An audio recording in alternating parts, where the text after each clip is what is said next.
geography topic. Today, I'll be slightly slow because of the first day of the class.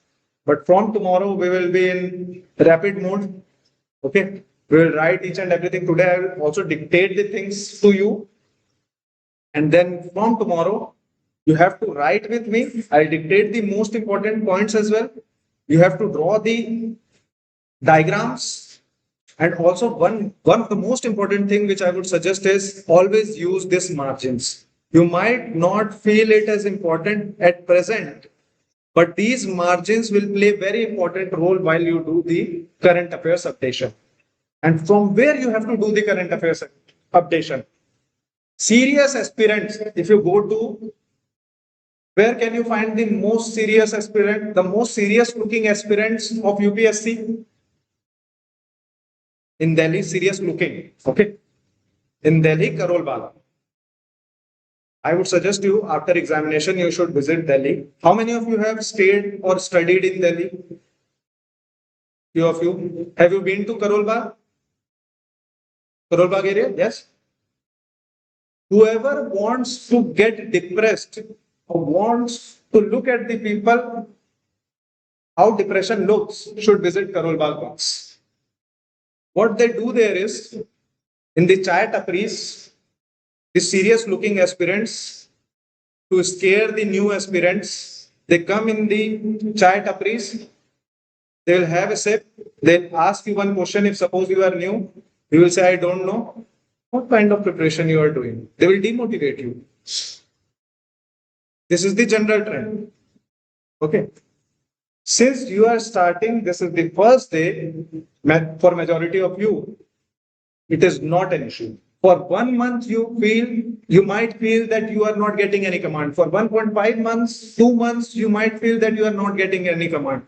But if you are doing the right thing at the right time, that is solving MCQs and writing answers along with the attending the classes, you will get the command. So those serious looking aspirants will tell you, if you are not reading the Hindu and the Indian Express, then you are not going to get into the examination. Those are the students who have never read the Hindu and the Indian Express. They have only collected the Hindu and the Indian Express in hard copy. Because it is very tedious task. If you are attending suppose 6 hours classes, if you are revising things at home, if you are solving the papers, reading newspaper daily requires lots of consistency, lots of discipline. Okay. And 95% of students might not attain that discipline, still they will clear. So from whichever source you are getting the information, whether it be Instagram, whether it be YouTube, whether it be newspaper, if you are reading newspaper, you have to update it in your notes in the side margin. Always remember this. Only thing requires is updation. Now, suppose you use technology. Suppose you are making digital notes.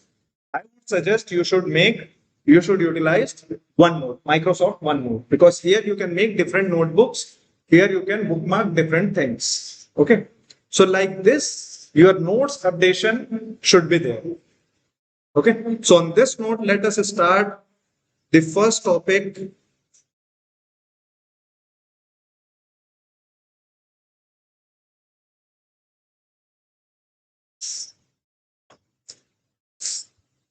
That is the earth.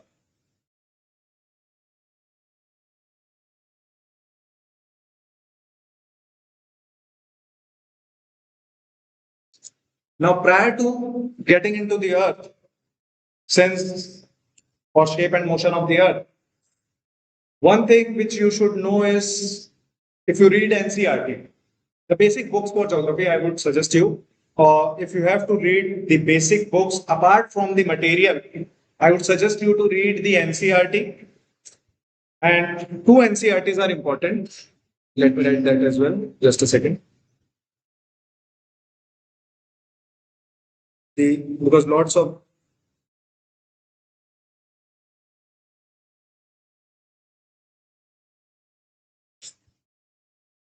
so two NCRTs that is important is, first is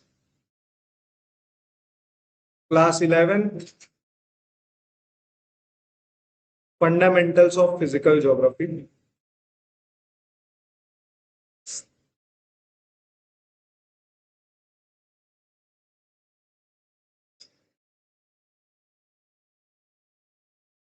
And from Indian geography point of view,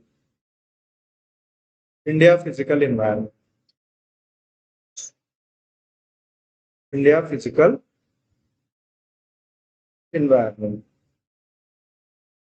And one book which you should read, but not at a time. You should give some time, brief time on daily basis, because this needs 4 to 5 times revision. That is GC Leon. These 3 books, apart from material, you can read. Suppose after reading all this also, if you are not getting or if you are not understanding any topic, then you can refer. And reference is important. You should not read this book cover to cover. Only if you have to refer, then you can refer PMF IS. Okay. So from this is just for the reference purpose. Full cover to cover, you should read these 3 books. And for reference, you can refer the PMF IS. Okay. So these are the sources apart from material if you have to read geography. And why GC Leong becomes important? GC Leong becomes important because it has some good diagrams. So from diagram point of view, GC Leong is important. Otherwise, information is, there will be information overload as far as GC Leong is concerned. Okay. These 2 are also very informative, but always look at the diagram. Always practice the line diagram. Okay. Not the detailed diagram, but line diagram, because that you have to make in the examination as well, as far as geography answers are concerned. Okay. So on this note, let us start the first topic. So prior to formation of Earth, nowadays, if you are following, let's say, some of the pages like Science Alert in Instagram or PUBT, all these types of pages, lots of things comes into examination, like not examination, into discussion, like flat earther theory. Have you heard of flat earth theory? Has anybody heard of flat earth theory? That earth is flat. Okay. So earlier means 3/4 century BC. Prior to 3/4 century BC, there was an understanding that Earth is flat. Okay. And Earth is the center of the universe. This was the understanding. And who was the first person to say that, okay, Earth is not flat? Have you heard of Plato? Yes, one of the Greek historian, Greek geographer, Greek philosopher. He was the first person. He said that Earth is not flat.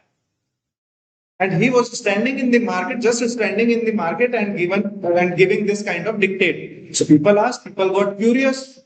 How can you say that Earth is not flat? I'm not going to explain. But he said that Earth is flat. So it was the duty of his student to explain. His student was Aristotle. So what Aristotle did was, Aristotle gave some evidences that if Guruji is saying that Earth is not flat, that means there must be some kind of evidences. So Aristotle saw the horizon, that when ships are going towards the horizon, they are not sinking, they are not falling. They are just going, and the ship mast, they used to be mast. How many of you have seen Pirates of the Caribbean? So imagine Captain Jack Sparrow's ship. What was the name of the ship? Yes? Anybody? Why movies and songs and these kinds of things are important, I'm telling you. Because this forms the best anecdote for essays. If you have to write essay can be of different types. And I have seen some of the best essays which starts with the anecdote of a movie scene and end with that particular scene. and in between they write the whole essay. So you have to use different kinds of your hobbies as well. So the name of the ship was Black Pearl. Let's imagine the Black Pearl is going towards the horizon and over a period of time it is dipping. So Aristotle said that it is not suddenly disappearing, it is disappearing over a period of time. So that suggests that the Earth's surface is curved. He also saw the eclipses, the solar eclipse, the lunar eclipse, particularly the lunar eclipse. When he saw the lunar eclipse, he said that only a spherical body can form a shadow that is circular every time. Only a spherical body has the capability to do that. Okay. So this was the scenario by the time of Aristotle. So they were right in one thing, that the shape of the earth is spherical. Not absolutely right, but 95% right. But they were absolutely wrong in another thing, that earth is the center of the universe. Okay. And this theory that earth is the center of the universe remained there for 1500 years, up till 11th, 12th, 13th century AD, by the time of Nicholas Copernicus. Have you heard of Nicholas Copernicus? One of the scientists who was hanged by church because he said that earth is not the center of the universe. He said that sun is the center of the universe, and he said that earth is revolving around the sun. When he said this, you know what was the most challenging aspect? He directly challenged the authority of the church. And this story is very, very important when we start the solar system. Because imagine, at present we know that in solar system, we have sun at the center and 8 planets revolving around the sun. Like this, we have 8 planets revolving around the sun in a particular orbit, in a particular direction. Okay. Like this, we have the solar system. Now, by the time of Plato, what was important? That Earth was considered as the center of the Earth was considered as the center of the universe. But Nicholas Copernicus said no, sun is the center of the universe. Although Nicholas Copernicus was also wrong. Now, how he challenged the authority of the church? Why church got furious? Because they were saying that earth is the center because the God took birth in the earth. That's why it is the center of the universe. If God is not born at the center of the universe, then how he can be considered as the God? So there was a challenge to the authority of the church. After that came Johannes Kepler. Kepler also said, yes, Nicholas Copernicus is right that earth is not the center. And this was the time of the Illuminatis. If you have heard of the Illuminatis, okay. So all of them were considered as the Illuminatis because they were focusing more on the scientific aspect. Okay, so and they were giving explanation as well. What Kepler did was, the most important thing about Kepler was, he gave the concept of elliptical orbit. He said that all these planets are revolving around the sun in an elliptical orbit. Okay. So, again, by the time the church had become kind of normal because they were accepting the scientific terminologies as well. That they said, okay, no issues. Even if Earth is not the center of the universe, there is no issue. So they said, okay, elliptical orbit is also acceptable. But later on, by the time of the 17th century, one of the most important factor came which talked about the origin of the universe. Which theory have you heard as far as origin of the universe is concerned? Which is the most important theory you have heard? Big Bang theory. Okay. So Big Bang theory, one of the most acceptable theory. This is also not absolutely true, but Big Bang theory is considered as the most acceptable theory, and this theory was given by one Polish priest, Abbe George Lemaitre.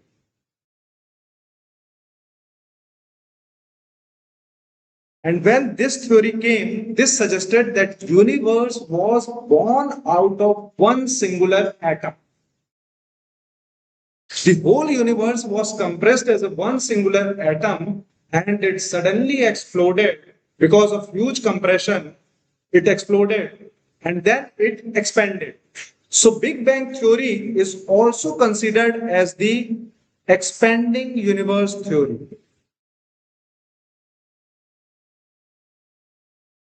Expanding universe theory. Now, this is the background. That's why I'm not making you to write all the things. This is the background. And prior to knowing about the Earth as a system, the structure of the Earth, the layers of the Earth, this background is important. So, expanding universe theory suggests that the Big Bang happened at what time period? What time period it gives as far as age of the universe is concerned? Approximately, anybody? Age of the universe? How old do you think is the universe? Okay, let me give you an option because options are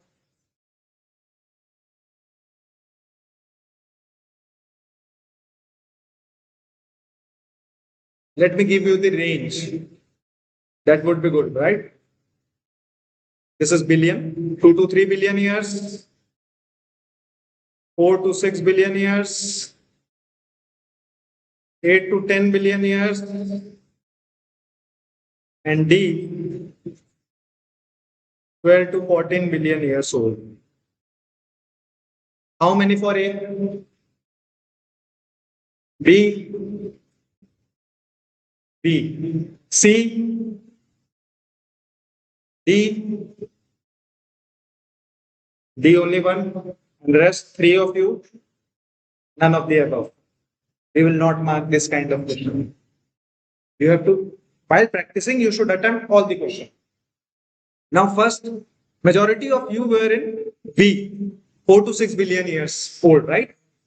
The correct answer is D, as per Big Bang theory. As per Big Bang theory, the age of the universe is 13.6 to 13.8 billion years old. So Big Bang happened around 13.6 billion years ago.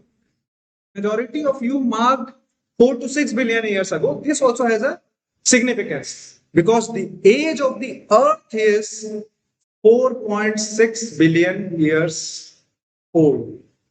This is the age of the Earth, age of the Sun. So our solar system is 4.6 billion years old. Okay. But if you talk about the age of the universe, 13.6 billion years old. So this is suggested by Big Bang theory. Now, he gave this concept of Big Bang theory in 17th century, 17th, 18th century. But this was proved in 2011. Or this got three scientists got the Nobel Prize in 2011 as far as proving this Big Bang theory is concerned, and they suggested that there is one cosmic wave background. Cosmic wave background is basically that thing that when Big Bang happened, there might have been explosion, and because of that explosion, there might have been some radiation at the time of Big Bang. So they detected that particular radiation and called it fossil radiation. So this was one evidence. Fossil radiation or cosmic wave background, both are same thing. This was one evidence. Second evidence was, the second evidence that they suggested was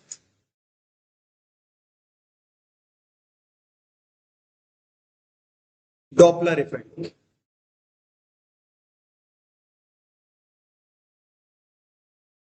Doppler effect. Have you heard of Doppler effect? Yes. Anybody? A little bit scientific term. So what Doppler effect suggests is, you might have heard about the electromagnetic waves. Yes, that every vibration has some sort of waves, generates some sort of waves, alpha, beta, gamma, X-ray, visible rays, infrared rays, microwaves, radio waves. Have you heard of this spectrum? Not, I know that you might not know this at present, but have you heard of this? Yes? Many of you might have used this as well, microwaves as well as X-rays, right? So, if you see this spectrum, so this spectrum, what does it suggest? And this is also there in case of sound waves. Suppose I'm sitting here, one car is approaching by blowing horn. It is continuously blowing horn, and that car is approaching. By the when it is approaching by blowing horn, don't you think I will know that the car is coming towards me? Right? Because what will happen to the pitch? The pitch of the sound. What will happen? It will increase while it will be coming towards the observer, while it will be coming towards me, and while it will go past away from me. Don't you think the pitch will decrease? Right? So what is happening? While that car is coming blowing horn towards the observer, and what is happening? What is happening? The pitch is getting compressed. The pitch is getting louder. And while it is going away, it is getting expanded. This Doppler effect suggested that the universe is expanding because it is moving away from the observer. So on the basis of Doppler effect, we got to know that universe is expanding. Okay, this is one theory. This is one theory. Big Bang theory is one theory.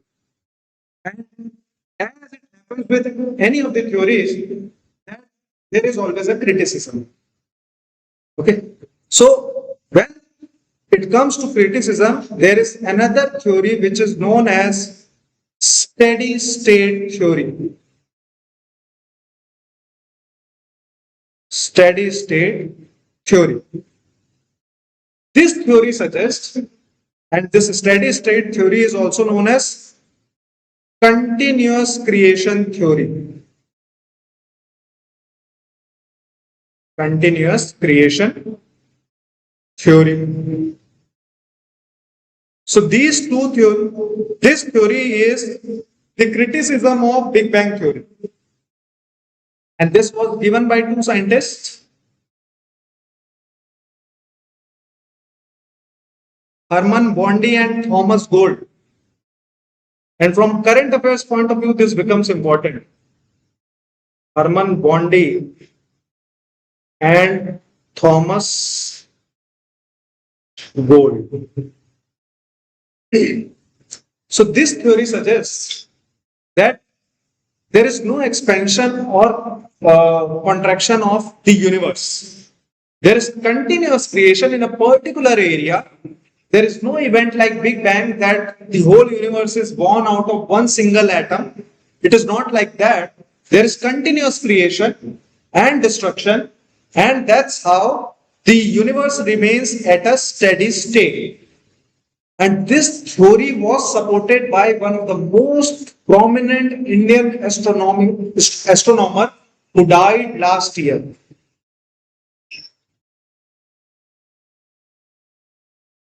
And that's why it becomes very important from current affairs point of view. Jayant Narlikar. When he died, there were lots of articles in both the Hindu and the Indian Express. So when this kind of updation comes, you should always update them in the side margin. Okay. So Jayant Narlikar was the opponent of Big Bang theory and was the supporter of steady state theory. So all of this was based on one premise. And if you see in astronomy, 95% of the astronomers are of the view that Big Bang theory is so far correct. And to prove this, the Big Bang theory, there is a facility in Cadarache.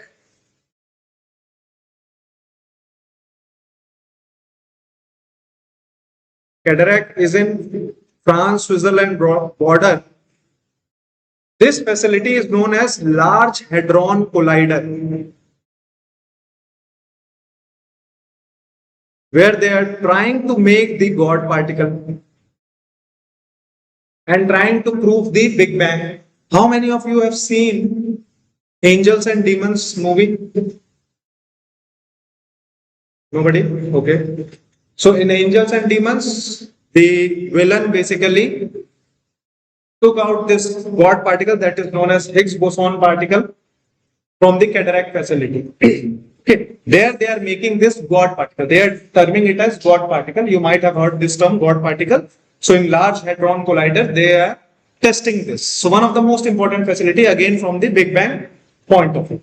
So all of this suggests, or all of this are based on one premise, that the planet or the stars are born out of dust particles, dust and gas particles.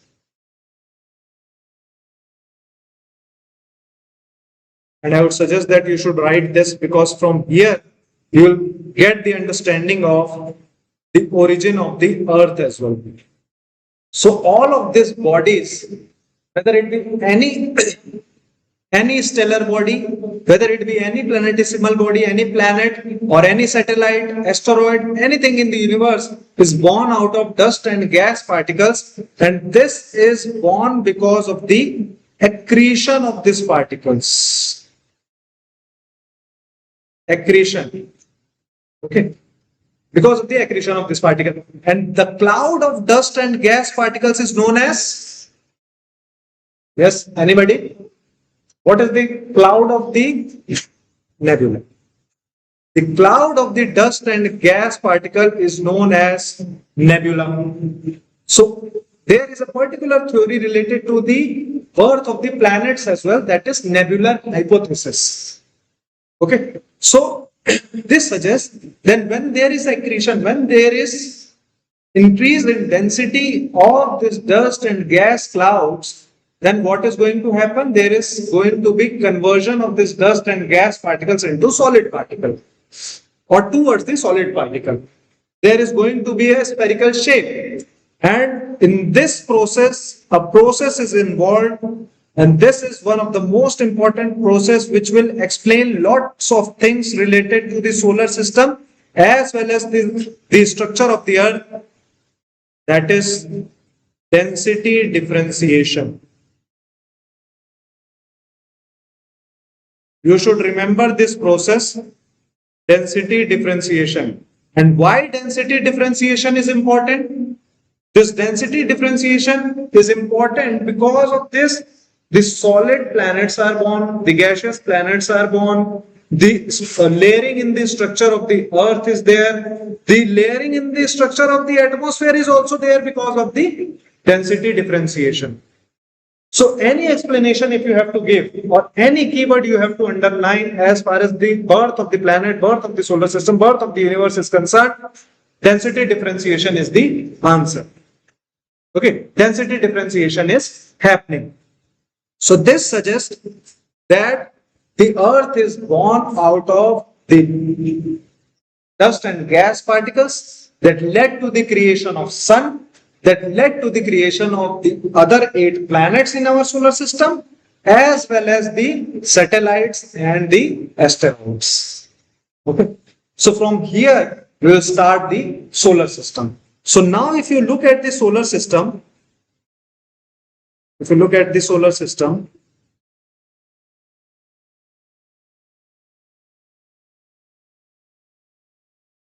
So give subheading solar system. Write this subheading, and from here I will dictate the most important points as well. We'll draw the diagram as well, because from here your syllabus starts. Astronomy and cosmology is there in the UPSC syllabus, but I have not seen this any of the questions related to astronomy and cosmology in the past PYQs, and that's why I'm not covering this part. That's why I'm just giving you a brief background, such that when you will read the fundamentals of physical geography first chapter, you will realize that, okay, this is the backdrop of the formation of the universe. Okay, that is there. So from here we will start the geography from solar system. So first of all, the center of our solar system, the majority of the mass as far as our solar system is concerned is concentrated in the sun, the only star in our solar system. Okay, so this is there, sun is there, and then there are 8 planets, out of which 4 are terrestrial planets and 4 are gaseous planets. So the 4 planets that are terrestrial planets are: the first planets, the nearest planets to the sun is Mercury, then Venus, then the third planet, the blue planet, is Earth,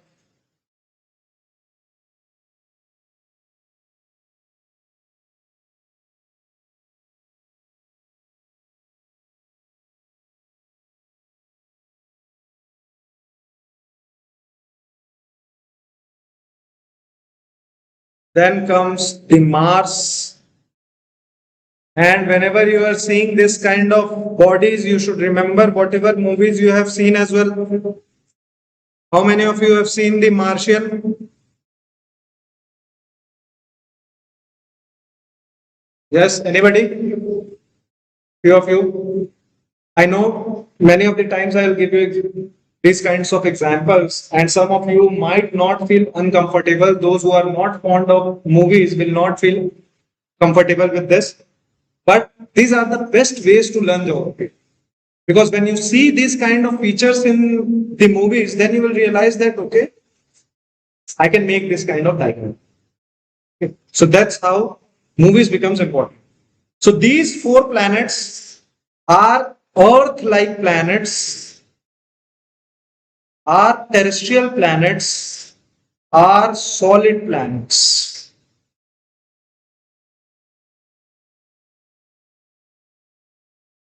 Are terrestrial planets. Then there is a belt revolving around the sun that is known as asteroid belt. Huge number of rock boulders and small structures, small rocks are there which are revolving around the sun, that is known as asteroid belt. And these, as there is a term for asteroid belt as well. This is known as failed planet. Failed planet. Okay. Then there is Jupiter. And from here starts the gaseous planets. Jupiter,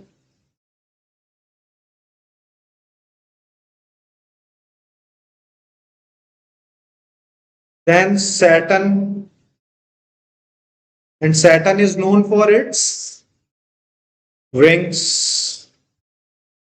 Then Uranus, and then Neptune. These 4 are gaseous planets. And there is another term for this, that is Jupiter-like planet or Jovian planet. Jupiter-like or Jovian planets. So these are Jovian planets. Okay, Jupiter like that. Now, out of these 8 planets, which is the densest one? The highest density. Again, you have 8 options now. Yes, which planet is the densest? let me ask.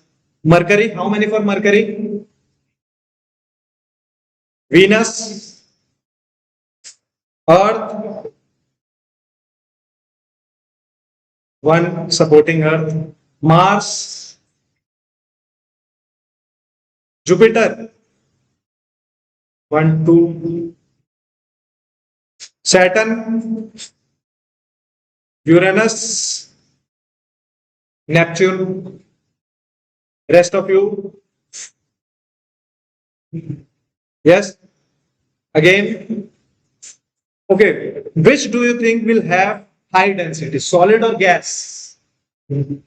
Solid will have comparatively higher density. So the answer must lie out of these 4. Now tell me which is the densest one? Yes, how many for Earth? So 2 are supporting Earth. Earth is the densest of all. Earth is the densest planet with 5.515 gram per centimeter cube density. This is the densest planet. 5.545, not 515, 545 gram per centimeter cube density. In general, we write 5.5 gram per centimeter cube. And similar density, almost similar density is there. Similar shape is there, similar size is there. And that's why it is called as Earth's twin. Which planet is known as Earth's twin? How many for Mars? 3. How many for Venus? 1. How many for Mercury? Because rest 4 we know, it is not the option, right? How many for Mercury? No. Again, Venus is the right answer. Because Mars is only 70% of the size of the Earth. Mars is comparatively smaller. Earth's twin is Venus. Similar density, similar shape. Shape is almost similar for all. And similar size. So Venus is known as Earth's twin. Right here it says Earth's twin. This is the word that we use. Earth's twin. But it is not habitable. Venus is not habitable. Why it is not habitable? Yes. Even we are not trying to habitate this. At least we means Elon Musk is trying to send the colony in Mars. Right? We have also sent the Mars orbiter mission. Have you heard of MOM? How many of you have heard of MOM? Mars orbiter mission, which was sent by ISRO. It was there in 2015-16, and we said at that time that in the budget of Mars orbiter mission, Hollywood makes movie like Interstellar. How many of you have seen, by the way, Interstellar?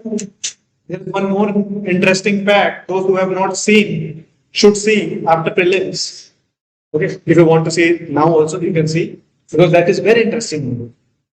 So what was the interesting fact is, the director of the movie is Christopher Nolan. Okay, Interstellar, based upon the journey as far as because in that they showcase the apocalyptic world that Earth is going to die in few years, and then we have to find for an alternative habitable zone. Okay, so there is a term for a habitable zone which was asked in 2015 in UPSC examination, in 2013 in UPSC prelims. That is Goldilocks zone. Write this term in the side margin, Goldilocks zone. So 2 planets in the solar system, out of all these 8 planets, 2 planets in the solar system are in Goldilocks zone. That is Earth and Mars. Only these 2 are in Goldilocks zone. Rest of them are not in Goldilocks zone. Why? Because Mercury is very near to Sun. So it is very hot. Venus also is hot, but not because of the vicinity towards the Sun. It is hot because of another reason. We will see that reason. Earth is in Goldilocks zone, Mars is in Goldilocks zone, and that's why we are trying to colonize the Mars. Because similar condition is there, similar type of gravity is there, we can colonize that particular planet. Jupiter, Saturn, Uranus, Neptune, they are not solid at all. They have very thick atmosphere. They are gaseous planets. There we cannot go right now. Right? So in Interstellar, there is one slingshot scene in which, what is the name of the actor?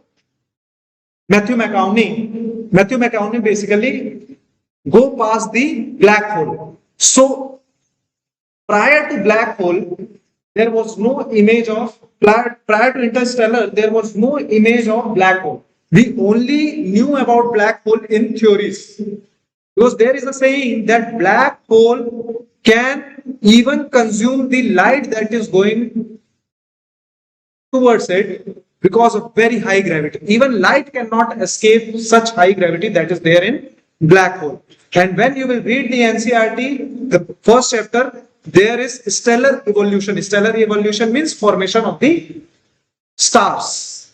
Okay. And while formation of the stars, the last stage is black hole. When any star dies, if it is very high mass star, very huge star, then there will be formation of black hole because very high gravity.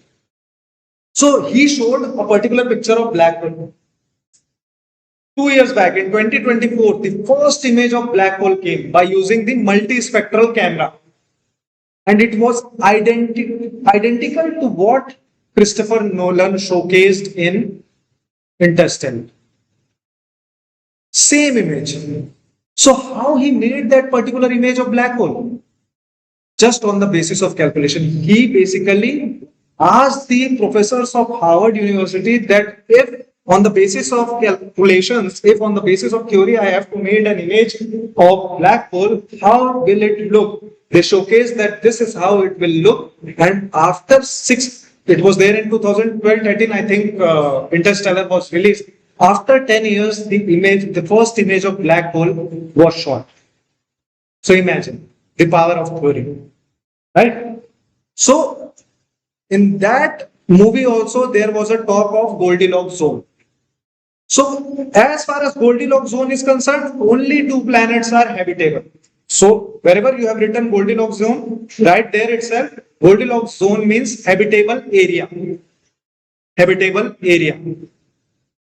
Wherever convenient atmosphere, convenient environment will be there, that will be considered as Goldilocks. Okay. Now Venus, although is in good distance from the Sun, might have been habitable, of similar size that of Earth, of similar density that is of Earth, is not habitable. Why?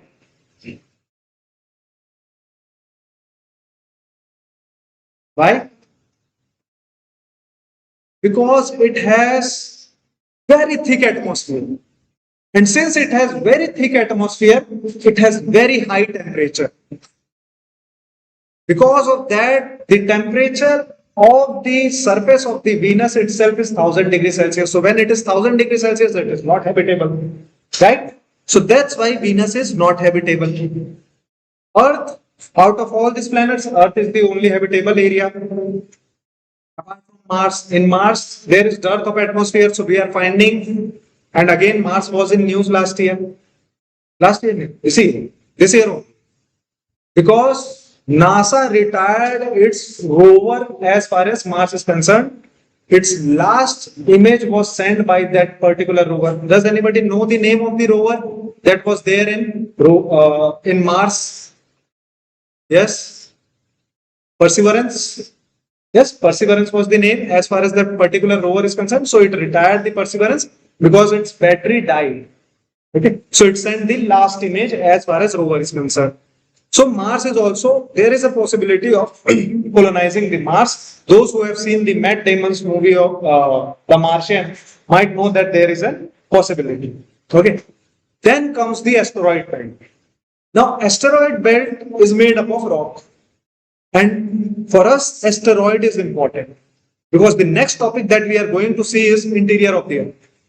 And from interior of the Earth perspective, asteroid is important because by studying asteroid, we might know about how the interior of the Earth might be. Because there is a similarity as far as formation of all the planets are concerned, right? Because they are formed of same material, same dust cloud, same nebula, led to the creation of sun, led to the creation of all the other 8 planets. So that's why it becomes very, very important. So again, NASA sent one mission. Again, in the side margin, write this.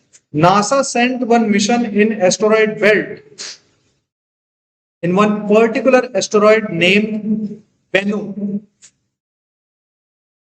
This was the name of the asteroid, and the name of the mission was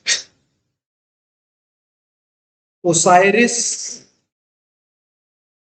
Rex. Osiris Rex. Rex means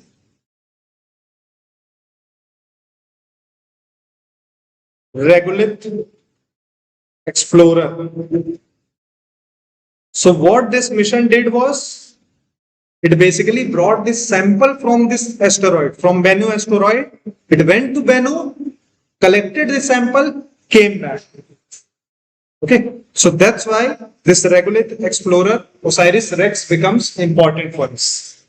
Okay, all of this you might study in science and tech, but since it is setting the context, that's why it becomes important. Okay, so this is asteroid belt. So asteroid belt, you should remember that it is a belt of rocks that revolves around the sun, and it is also considered as a failed planet, that it was not able to, there are fragments of boulders, rocks, stones, and that's how it is considered as failed planet. Then comes the largest planet of our solar system, and the second least dense planet, the gaseous planet, that is Jupiter. Okay, and Jupiter is the largest planet, and hence it is considered as failed sun.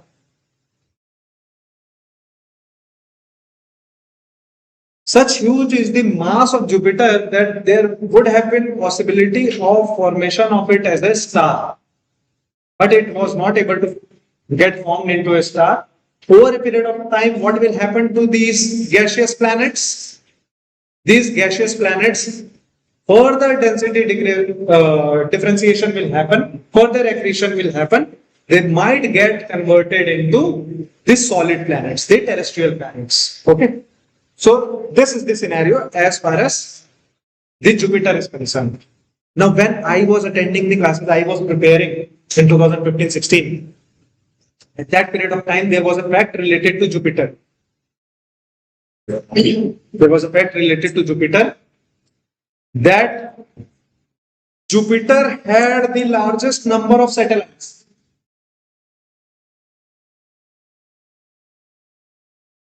Or largest number of moons at present, as far as Earth is concerned. How many moons do we have? Only one. Sometimes in news, or sometimes some years back, there was a news that there is a possibility of formation of another moon because of the presence of dust clouds around Earth. But that possibility is far beyond right now. So Earth has one moon. How many moons do Mercury have? Yes? No moon. Venus? Venus too? Yes? No. Venus also has no moons. 2 moons are there in Mars. 2 moons are there in Mars. Mercury and Venus has no moon. Okay? 2 moons are there in Mars. That is, there are names of these moons as well, Phobos and Deimos. Phobos and Deimos. Phobos and Deimos are the moons of the Mars. Okay. So there are 2 moons. While I was preparing, there were 16 moons as far as Jupiter was concerned. The largest number of Okay. And out of that, the largest moon of Jupiter, the largest satellite of Jupiter was Io, Europa, and Ganymede. These three were the most prominent moons of Jupiter. At present, Jupiter has 97 moons. 97 moons. But this is the second largest number. There was competition for 4 5 years. Saturn used to cross the Jupiter, then Jupiter used to get few more moons, then Saturn used to cross, then Jupiter used to cross. This used to happen. I used to update every time in my notes. But suddenly, last to last year, 274 moons were found in Saturn. And Jupiter is nowhere close. Right? 270, almost 3 times more moons are there as far as Saturn is concerned. So out of all the planets, the largest number of satellites are there in Saturn. Okay, this fact you should remember. 274 moons are there. And also Saturn is known for its set of 2 rings. 2 rings are there around the Saturn, which was in news again in 2024 because it disappeared briefly. Because of a particular angle from the earth, it was not visible, although it was there, but it was not visible because of the refraction and hence it disappeared. So there was an article related to it that what you should know about the disappearance of the rings of the Saturn. Okay, you should read that particular article, good article. So, fact that you should remember about Saturn is again Jovian planet, 2 set of rings and the largest number of moon so far 274. Then comes the Uranus and the Neptune. Again, both are gaseous planets. The coldest one is Neptune. Uranus also has similar temperature to that of Neptune. Similar number of moons, 16 to 20 moons are there as far as Uranus and Neptune are concerned. Also, there was one more planet, and you all might know about this. There was, while I was in class 2, 3, and when teacher used to teach us solar system, they used to teach us 9 planets. Then by the time 2006 came, Pluto was demoted as dwarf planet.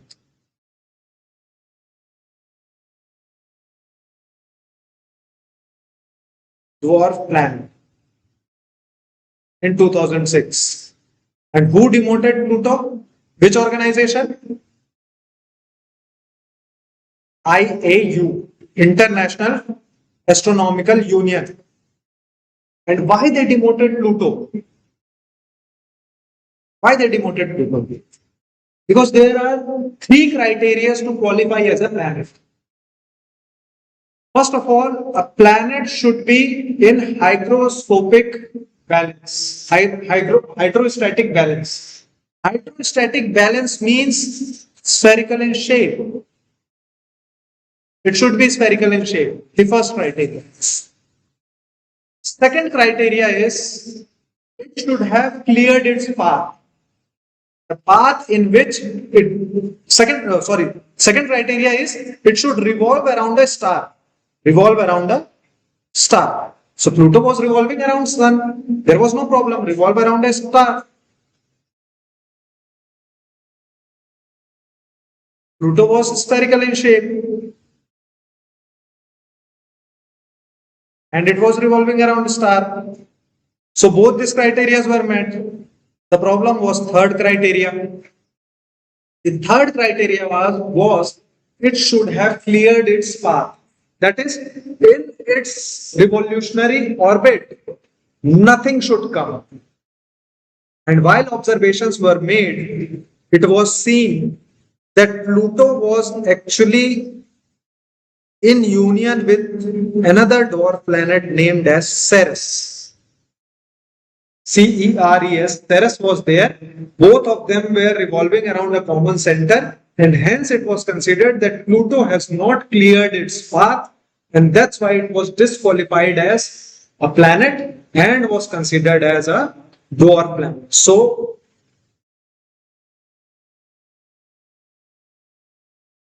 this criteria was not met by Pluto. Okay, so this was there. So let's write few of the facts about the planets, give subheading, significance or trivia about the planets. Give subheading, trivia, TRIVIA, trivia about the planets. Whatever we have written in the diagram, we will write that. So first is, right, first point. There are 4 terrestrial in bracket Earth-like planets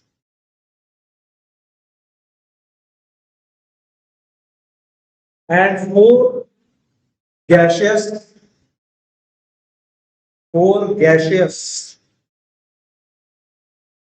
in bracket Jovian or Jupiter-like planet.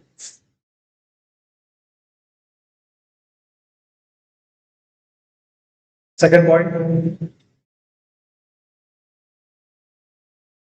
And these terrestrial planets are also known as inner planets. In some of the textbooks, it is also written as inner planets because they are inside the asteroid belt. And the Jovian planets are known as outer planets. Okay. So, right. Terrestrial planets, again in bracket, inner planets. Terrestrial planets, inner planets are separated by Jovian outer planets. Jovian outer planets by an asteroid belt. By an asteroid belt. Right now, asteroid belt is considered as failed planet. And write failed planet in inverted comma. Failed planet. This is how you should write answers. If you are writing answer, let's suppose there is a question related to the enumerate the important facts about the solar system.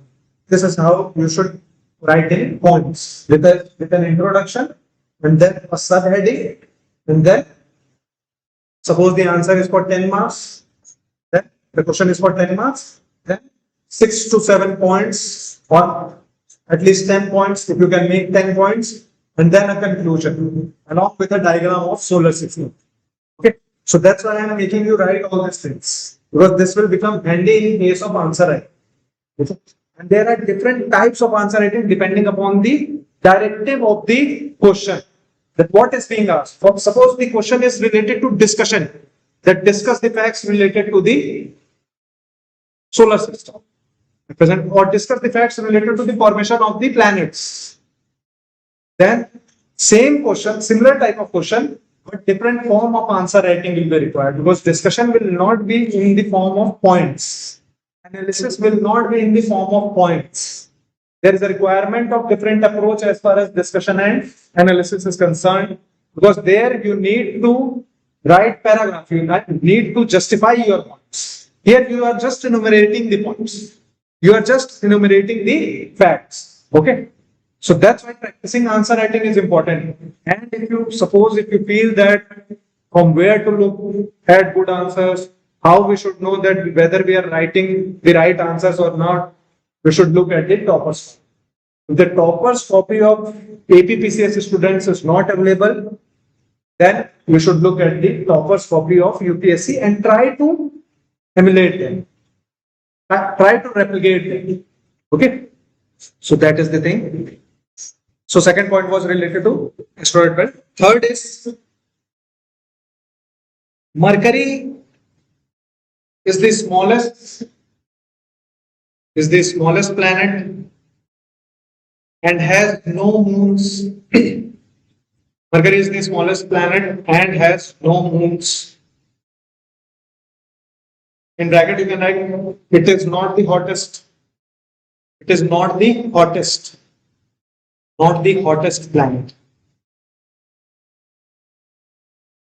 Not the hottest. Okay. Because what might happen that if suppose the question comes that out of the four planets, which is the hottest planet? Mercury, Venus, Earth, Mars. Then you will look at the diagram. Mercury is closest to the sun. It might be the hottest planet. Although it is closest to the sun, but it is not the hottest. The hottest planet is Venus. Okay. And why Venus is hottest? Because of the thick atmosphere. So what is happening because of the thick atmosphere? The thing that is happening in case of Earth as well. Greenhouse gas effect. The trapping of the gases. The atmosphere that is made up of CO2, high concentration of CO2 is there, carbon dioxide is there, and that's why it is the hottest planet. So right, next point, Venus is the hottest planet in the solar system. Hottest planet in the solar system. In bracket you can write hottest planet in the solar system in bracket. Because of thick atmosphere, greenhouse gas effect. Because of thick atmosphere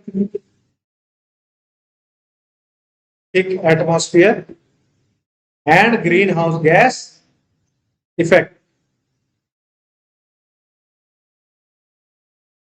Venus is considered as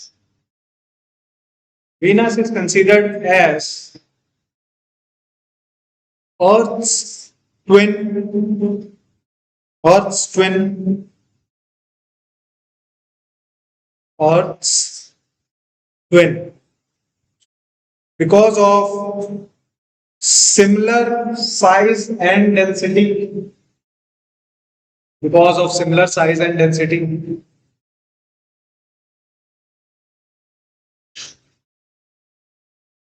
It is also known as evening star. It is also known as evening star.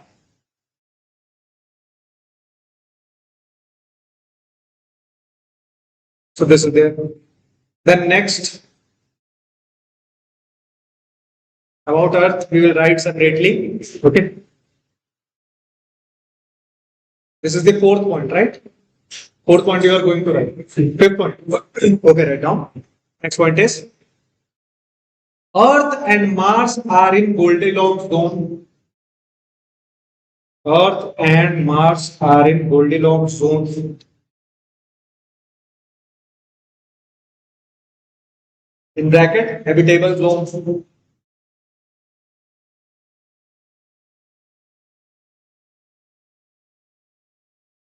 Now, one more thing. In bracket, habitable zone. When you will read science and tech, there in the space technology part, you might study about lots of missions sent by different organizations like NASA, ISRO, ESA, European Space Agency, JAXA, etc. Lots of missions will be there sent to different planets. For example, Juno mission is there. Juno was sent to Jupiter. Then Cassini-Huygens was there, which was sent in Saturn. MOM we have already seen, Mars orbiter mission, right? Then one more mission is there, Voyager. Have you heard of Voyager? Voyager mission was sent in outer space, outside the solar system, to know about the extra. It is also known as SETI. SETI. That is search for extraterrestrial intelligence. Okay. So this Voyager mission, and this is the so far the farthest object sent by the mankind. Farthest object. Okay. So this is there. Then have you heard of this mission? Parker. Sir, we know about Peter Parker, not this Parker. Yes. Has anybody heard about Parker mission? If I write the full name, you will get to know. Let me write the full name. Parker Solar Probe. So Parker Solar Probe is basically sent to the sun. Okay. So all these missions, when you will read in science and tech, you have to update it in the side margins in this area. So this was sent in sun, and this is again very important from current affairs point of view, because in 26th of December 2024, this made the closest flyby to the sun, closest object made by mankind which flew nearby sun. So if suppose, hypothetically, the distance between the sun and the earth is 1 meter, that is 1000 centimeter, it flew to this closeness, 3 centimeter. Okay. So this is the closest flyby by any object made to the mankind. Okay. India has also sent a mission to the sun. Have you heard of any mission sent by ISRO to the sun? Yes. Yeah? Aditya L1, correct. Aditya L1. And again, okay, let's first write about all the planets, and then we will write about this as well, Aditya L1, because this is very important, because last year only, 2025, we sent this mission. Okay, Aditya L1 mission. So this is again very important. And what is L1 in case of Aditya L1? Lagrange point. What is Lagrange point? Lagrange point is right. What is it? Huh? No. Not the location. But not the location, but one very important aspect is there as far as Lagrange point is concerned. We will discuss that as well. Okay, because this is important from science and tech point of view. So we'll discuss this as well. So what was the last point that you wrote? Earth and Mars are in Goldilocks. Okay. Then asteroid, about asteroid we have already written. Then write about Jupiter. Jupiter is the largest planet in the solar system. Largest planet in the solar system. It is considered as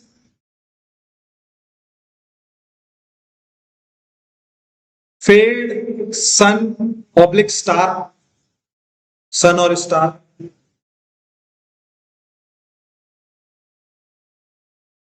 Sun or star.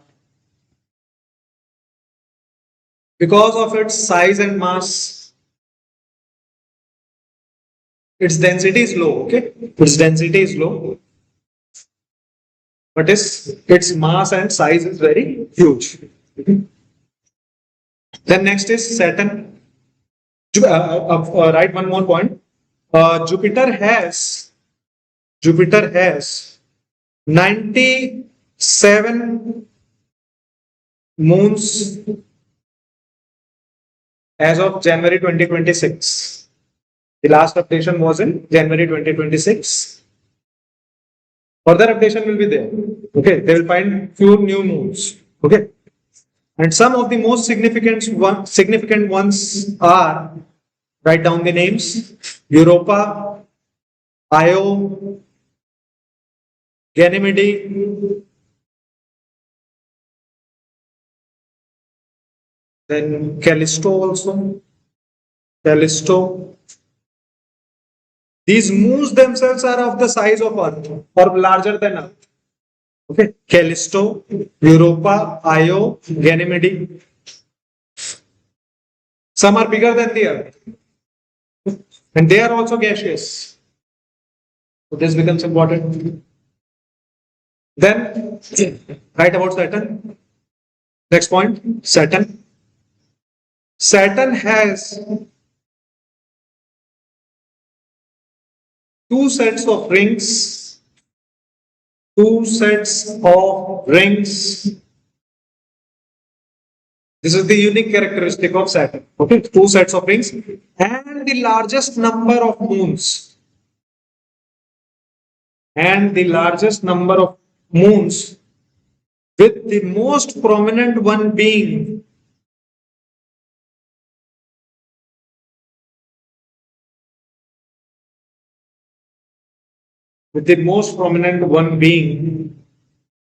Titan. Titan.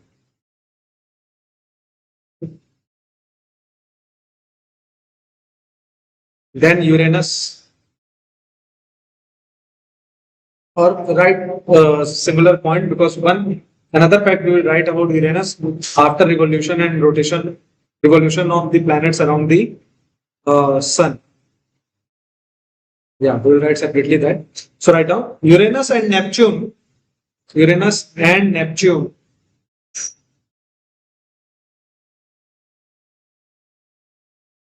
also has around 16 to 20 moons, comma, Neptune is the farthest planet.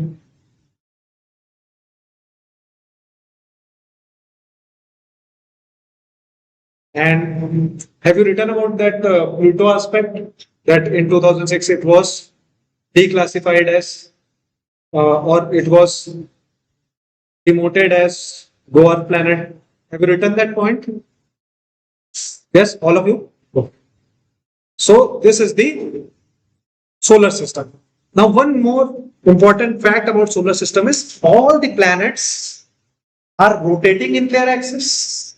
Okay. And there are different types of rotation. We'll talk about the rotation of the Earth. So, what is the axis? The line joining the center and the north and the south pole is considered as axis. So, around that axis they are rotating, and all the planets are revolving in their orbit around the sun. So, in which direction all of these planets are revolving? And this direction is same as far as all the planets are concerned. They are rotating, revolving around the sun in same direction. So if you look at the orbits around the sun, if you look at the orbit,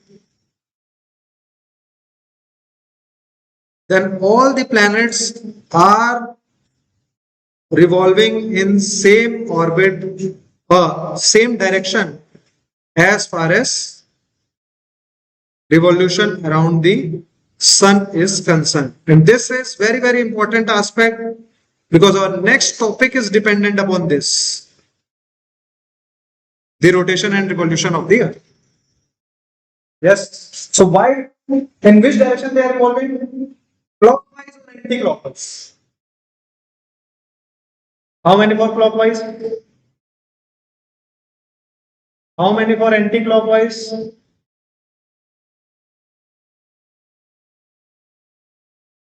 It is rotating in, revolving in, all these planets are revolving in counterclockwise, that is anti-clockwise direction. Okay. So west to east is their rotation. This you should remember, one thing. Second thing is, they are revolving in same direction, but rotating in different format.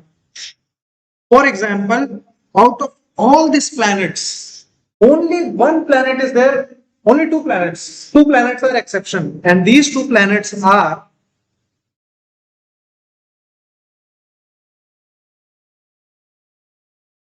Can anybody tell me which two planets are the exceptions? If you have to take a guess, out of all, out of 8, if you have to take two guess, what is the probability? This kind of seaside questions will be there. Yes. Earth and Mars are the exception. They are not the exception. They are not the exception. Yes. Any guesses? Any more guesses? Take guesses. Because at present you will do wrong guesses. Taking wrong guesses is important because you will remember this. The wrong answer. Now what will happen to me? Whole of my image is destroyed. These kind of things will happen, right? Yes. Take wrong guesses. Jupiter and only Jupiter. That is also wrong. So three planets are eliminated: Earth, Mars, and Jupiter. Now out of five, further guesses: Venus and Mercury and Venus. Venus is right. Mercury is wrong. Venus is an exception. Venus is one exception. Another exception: Saturn. No. Oh, last place Uranus. Okay. So Venus and Uranus are the exception.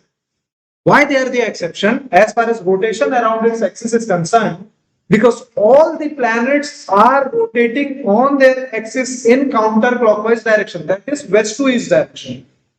All the planets except Venus and Uranus. Venus is rotating in east to west direction, that is clockwise direction. And Uranus is rotating like a rolling ball. Not east-west, not west to east, but in north to south direction. So it looks as if it is rolling in its orbit, like bowling ball. Okay, so it is rotating in north to south direction. So these two are the exceptions, that is Venus is east to west, and Uranus is, this is Uranus. This is north to south direction as far as rotation on its axis is concerned. So write down the heading: revolution and rotation. Revolution and rotation.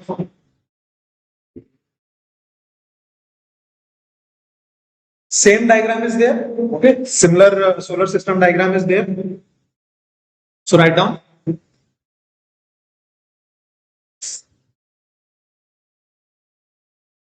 All the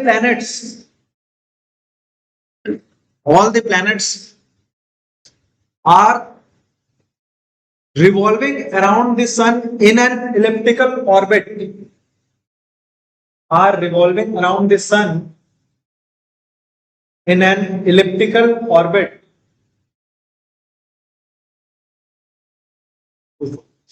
In an elliptical orbit in counterclockwise direction. In bracket you can write anti-clockwise or counterclockwise. In counterclockwise direction. Underline this word, counterclockwise. You should remember this because usually these types of words we get confused while solving the MCQs. Okay, so that's why it is important. So revolving around the sun in counterclockwise direction. And why do you think they are revolving in same direction? All of them are revolving in same direction. Is it linked to something? Yes. It is linked to the same thing. While formation of the planets, when two particles, let's suppose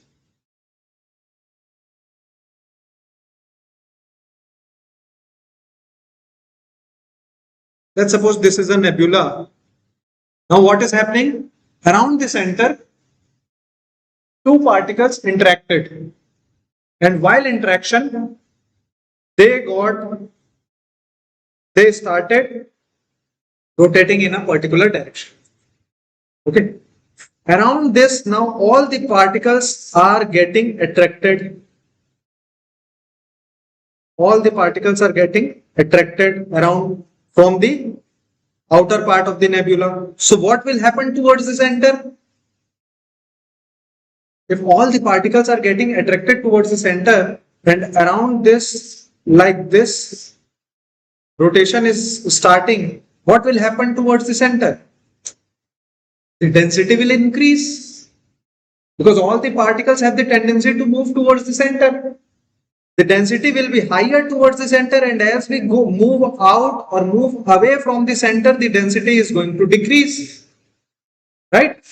This is known as density differentiation. That because of density differentiation, towards the center there will be higher density, towards the outer part there will be lower density. Same thing will explain in future the structure of the atmosphere as well. That is, the lower atmosphere is dense as compared to the outer atmosphere, because there is a tendency of the particles in the atmosphere to move towards the center of the earth because of a particular force. Which force? You might have studied in class 10th, 11th. Two forces you might have studied: centrifugal and centripetal, correct? Centrifugal force and centripetal force. So which force will lead to higher density towards the center of the earth? Centrifugal and centripetal force. So higher density will be because of which one? A or B? Again, same question. And for this you should know the principle, that which all machineries work in the principle of A and B. For example, washing machine. Washing machine works in the principle of out of these two. And your mixer as well, mixer grinder. Centrifugal leads to the dispersion of the particle away from the center. So meaning washing machine is working in the principle of centrifugal force. Because what happens? If you have kept all your clothes along with the water, then the dust particles will fly away from the center because of the rotation in the washing machine. That is centrifugal force. And centripetal force is leading to the center, the particles moving towards the center, leading to the more density of the central part. Okay. And hence, in all the planets, there will be higher density towards the core as compared to the outer surface. And that's why when we are bringing the regolith, the material from the asteroids, we are trying to look at the interior of the earth, that what are the possibilities of interior having denser material. That's what we are looking at. Okay. So that's why it becomes important, the centripetal force and the centrifugal force. So Earth's density is higher as far as centripetal force is concerned. So further right now, we wrote about the revolution, right? With an exception also. What was the last point that we wrote? All of them are revolving around the sun in an elliptical orbit. Yes? Okay. We have not written about Venus and Uranus, right? All of them are revolving in counterclockwise direction, with an exception of Venus and Uranus. With an exception of Venus and Uranus. No. All of them are revolving in counterclockwise. No. Rotation is different. So cut this point. Change paragraph. Write down. All the planets are also rotating on their axis. All the planets are also rotating on their axis in counterclockwise direction, in bracket west to east, in bracket west to east, you can use this symbol, west to east.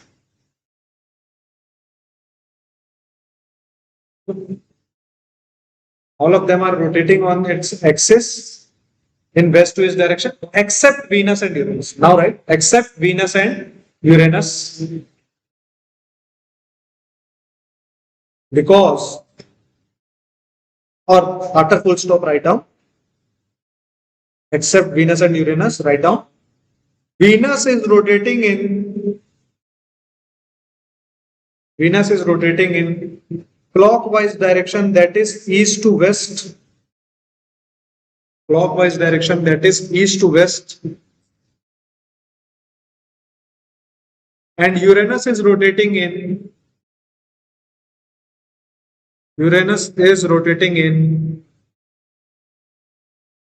north to south direction. In north to south direction. That is, it looks as if, this is for the Uranus only, that is, it looks as if Uranus is rolling on its orbit. Uranus is rolling on its orbit. So it looks like a rolling ball.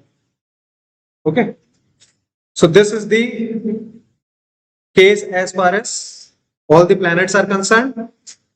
One more fact, we were about to write about this sun, that is Aditya L1.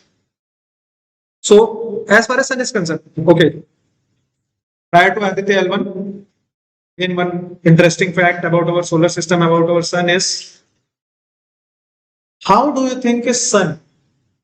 Is it layered or is it a solid ball? What do you think? If you have to take a guess.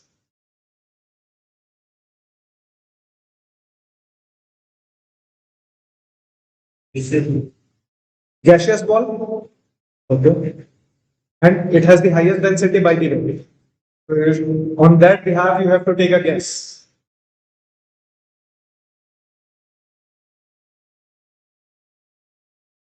So it is gaseous, and is it layered? Layered. So gaseous and layered, and there is a possibility of a solid core. Okay. What else? What else? Gases you can. Does the principle of density differentiation apply in sun as well? If it is applying in all the planets, if it is applying in rest of the universe, don't you think it will apply in case of sun as well? Right? So if density differentiation is happening, that means that there will be higher density core. And since the density is too huge, there is a possibility of a solid core. So if you see the structure of the sun, theoretically, then sun also has layered structure. Sun too has layered structure.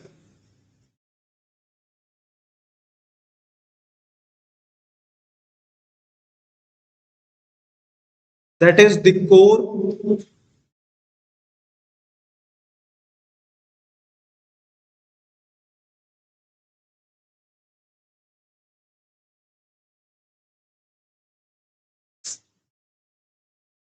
The radiative zone.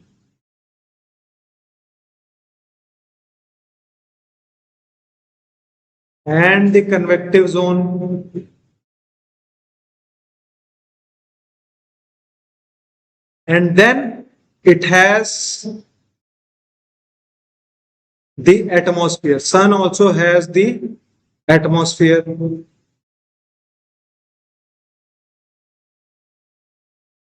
Three-layered atmosphere is there. So the first layer is photosphere. Photosphere means the part that is visible. Okay. The layer that is visible, that is the sun's layer that is visible, that is photosphere. The deepest part of the atmosphere. Then there is chromosphere. What does chrome means? What is the meaning of chrome? Color. This provides color to the sun, different ranges of colors. So chromosphere, and the outermost part of the atmosphere is known as corona. This is the corona. Okay. So Aditya L1 is basically trying to look at the is basically trying to probe the outer atmosphere or the overall atmosphere of the sun. Same is the case with Parker Solar Probe. Parker Solar Probe will also probe the outer atmosphere, overall atmosphere of the sun. These three layers, that is photosphere, chromosphere and corona.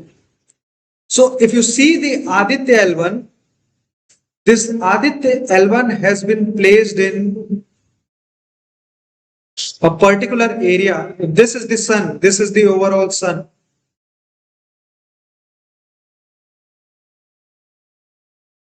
This is the sun. And let's say this is the earth.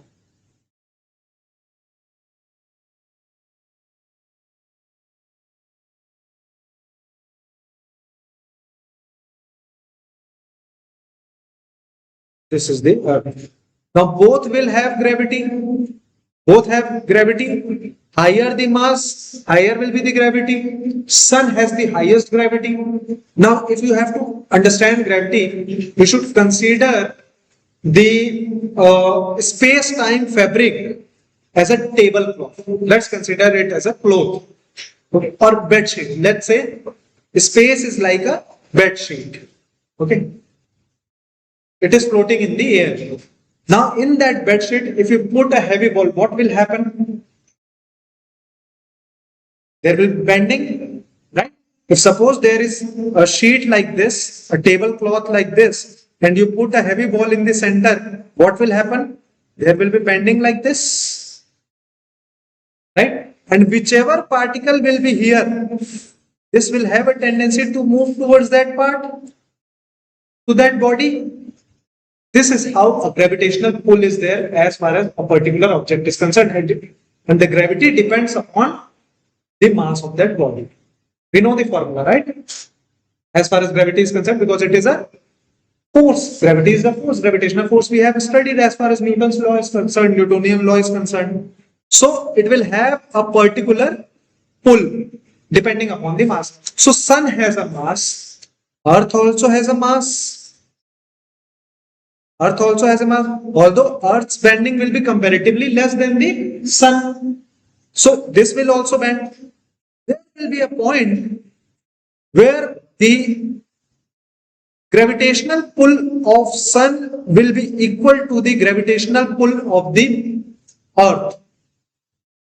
And this happens in any of the two heavenly bodies. Take any example. For example, Earth and Jupiter, or let's take example of Earth and Moon as well. So it can happen in any of the two bodies. Wherever the gravitational pull of the two heavenly bodies is equated by each other, that particular point is known as Lagrange point. This is Lagrange point. And in any body, there can be 5 such points, L1, L2, L3, in same line,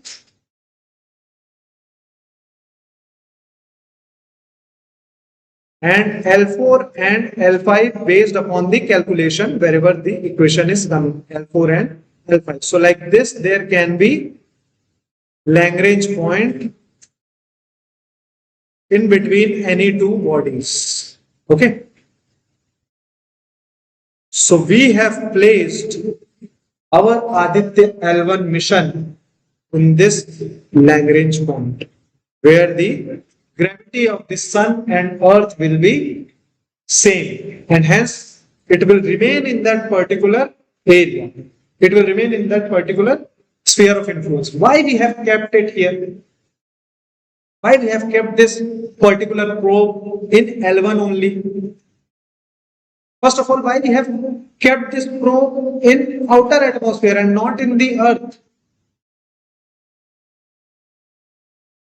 It is not like that L1 is very near to the sun, because the distance, the average distance between the sun and the earth, how much do you think is the average distance? If you have to take a guess again, and all of these things you have studied in school.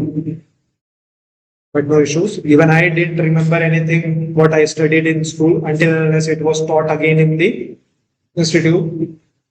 So what do you think is the average distance? Again, let me give you This is the best thing that I can do for you.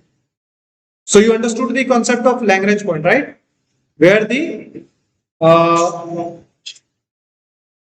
gravitational pull of both the bodies will be equal. That is the Lagrange point. So your option is,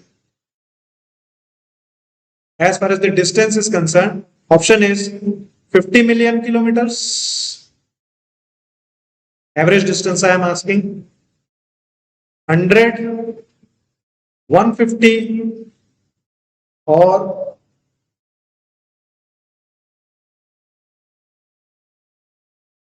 200 million kilometers. This is million kilometers. How much time does it take light to reach to the Earth's surface if it is coming from the sun? 8 minutes 20 seconds, right? 8.33 seconds. 8.33 minutes. So how much do you think is the distance? And we know the calculation because the light particle moves at a speed of 3 lakh kilometer per second. Now if you have to calculate, that is a lot of calculation. If you have to take a guess, how many for A, B, C, D? Only one has given answer so far for C. Anybody for B? Distance measured in light year. No, that is not light. In between the Earth and the Sun, it is not light year. Light year is what? A distance traveled by the light in 1 year. Here it is taking only 8 minutes 20 seconds. Okay. So light year is the astronomical unit to measure the distance. That is for the very far object. Suppose if you have to calculate, for example, in which galaxy we are? Milky Way galaxy, right? In Milky Way galaxy, there are 100 million stars similar to that of Sun. We are in the Orion. Okay, Orion, our galaxy has multiple arms. Out of that, one arm is Orion. Now suppose we are not at the center of the galaxy, by the way. So let's say this is the Milky Way galaxy. This is how it looks, like a flower petal. This is how it looks. Let's suppose we are in this arm somewhere here. This is our solar system, this dot. And then we have to measure this distance. Here it will take several light years to travel from this distance to this distance. So it is a unit of measurement as far as distance is concerned. Light year is a unit of measurement. Okay. But as far as the distance between Earth and Sun is concerned, it is in kilometers, million kilometers. Okay. So average distance between the Earth and Sun is 149 million kilometers, which is close to 150 kilometers. And why it is 149 kilometer average distance? We'll talk about the distance between the Sun and the Earth when we will look into the orbit, seasons and solstices after the break. Let's take a break of half an hour. Right? Half an hour break is over. So half an hour break, and then we will start the next topic. That is seasons and solstices along with this. So we have written about the revolution and the rotation, right? Rotation also we have written. Lagrange point inside margin or there only, write about Lagrange point. Lagrange point is the point. Lagrange point is the point where the gravitational pull of two bodies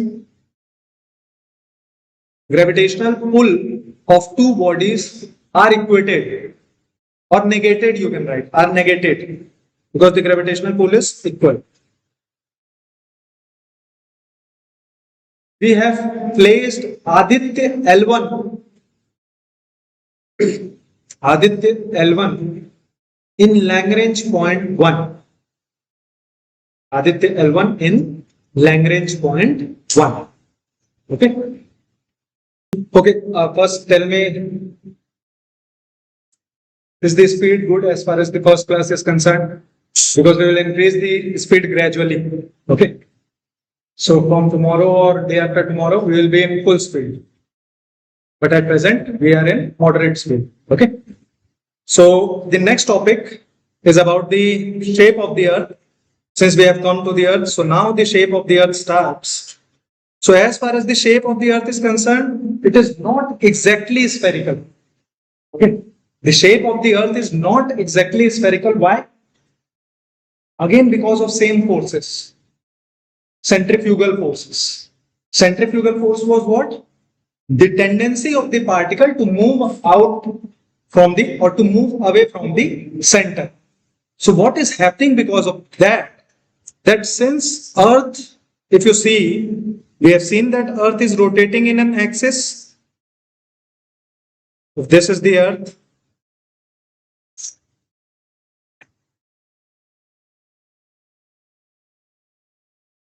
this is the earth, this is the axis, because earth has a tilted axis, and this is the equator, this is the orbital axis. That is, earth is revolving around the sun like this. This is the sun. Then earth is revolving around the sun like this, in west to east or counterclockwise direction. Okay. So since earth is revolving like this and it has a tilted axis, that is, had it been a plane axis, then it would have been like this, straight north to south, but it is tilted by an angle that is 23.5 degree. This we will see later. There is a tilt as far as Earth's axis is concerned, that Earth is revolving around the sun in a tilted axis. But for us, first of all, rotation is important. That Earth is rotating around the sun in an axis like this, west to east direction or counterclockwise direction. And since the Earth is rotating in an axis like this, then naturally the particle at the equator will have a tendency to fly away. This will have a tendency to fly away because of one force, that is centrifugal force. And because of this centrifugal force, what is happening? Since it is flying away, rather than complete spherical, it has a bulge at the equator. Like this. There is bulging in the equator. That is, the distance from the center as far as equator is concerned is more than as compared to pole. If this is the center, then the distance from the center in equator is more, and the poles are, these poles basically are flat. So Earth has flattened poles and bulged equator. So it is not exactly spherical, but rather it is termed as oblate spherical. This is the shape of the Earth, oblate spherical. And for this there is a term, this is the mathematical term, in geographical term is geoid. Geoid means Earth-like shape. So write down, give this subheading, shape and size of the Earth. Shape and motion of the Earth. Shape and motion of the Earth. This is the subheading. Shape and motion of the Earth. And draw this diagram. This diagram.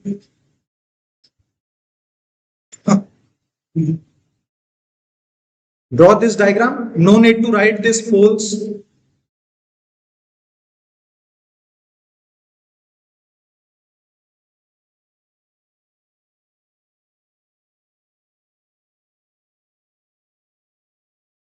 No need to write this miles.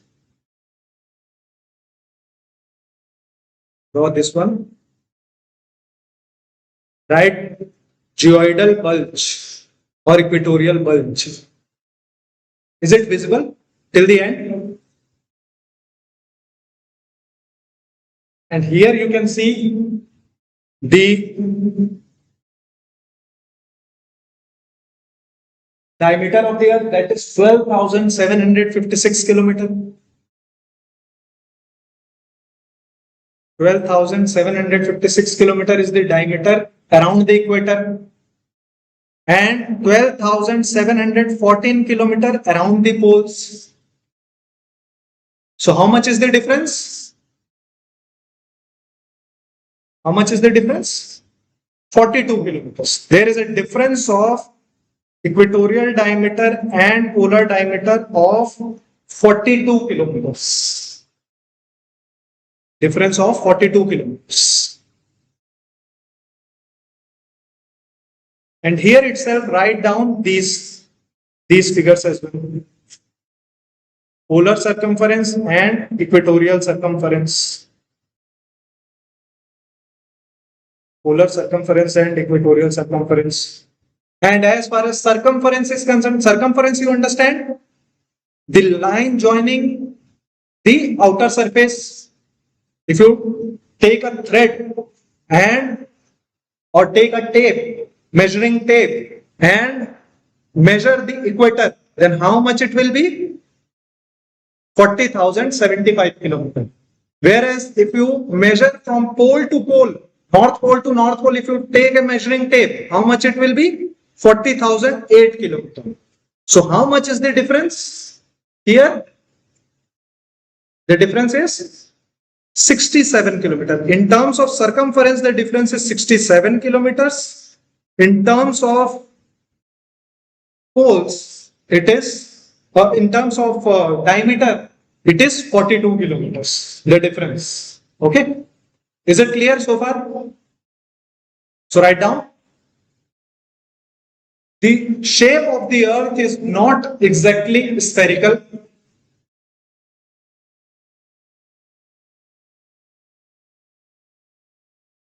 The shape of the earth is not exactly spherical, but rather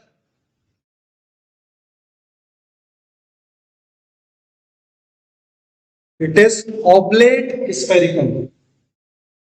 Oblate, O-B-L-A-T-E, oblate spherical. Put this in inverted comma and underline also. Oblate spherical. It is also termed as geoid. Underline this word as well and put this in inverted comma, geoid.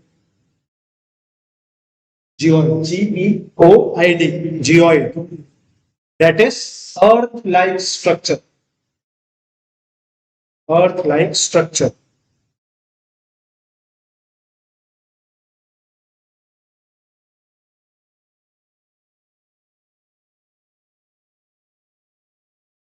Further right, Earth has equatorial bulge. Earth has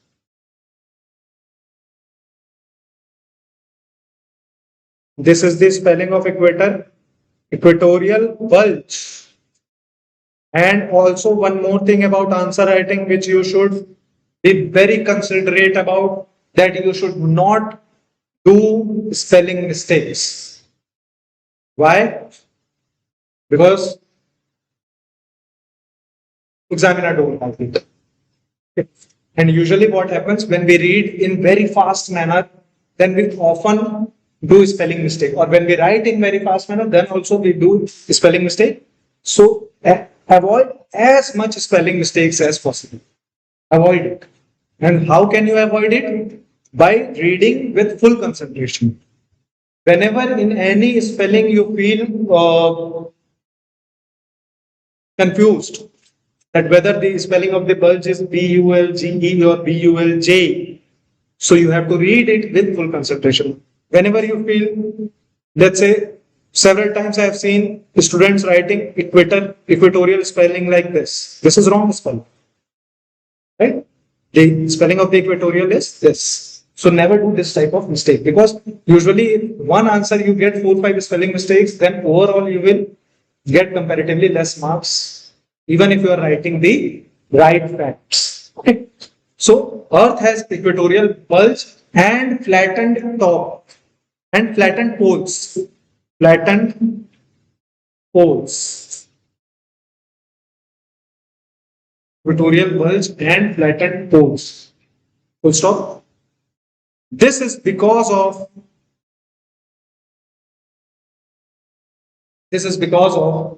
the centrifugal force. Centrifugal force.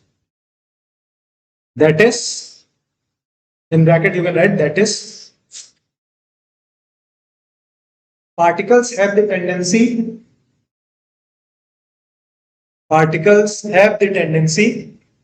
to move away from the center,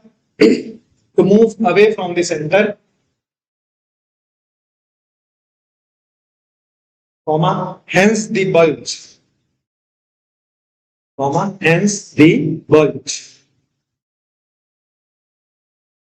okay, hence the bulge. Equatorial bulge is there. This is the reason. Centrifugal force is the reason. So what do you think? Will this make any difference? Will this 67 kilometers or from the center, the 42-kilometer difference that is there, will this make any difference? Because naturally, if there is difference in diameter, don't you think there will be difference in radius as well? Radius will be 20, there will be difference of 21 kilometer. And we know when we calculate the equatorial pull, the gravitational pull, then how do we calculate the gravitational pull? What is the formula for the gravitational force?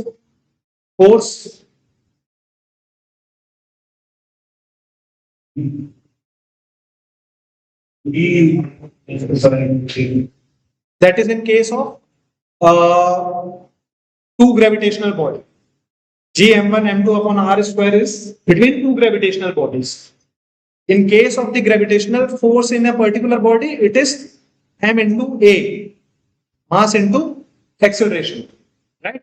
And when we calculate acceleration, usually it is in kilometer per hour, kilometer square per hour, right? Mass into acceleration, right? It is a velocity, acceleration is a velocity, or function of velocity, right? So definitely the gravitation is the difference is going to make a difference in gravity as well. The difference in radius will make a difference in gravity as well. Where do you think the gravitational pull will be more? In poles or in equator?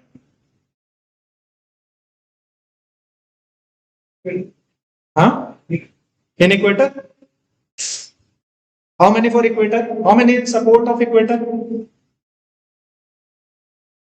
How many for poles?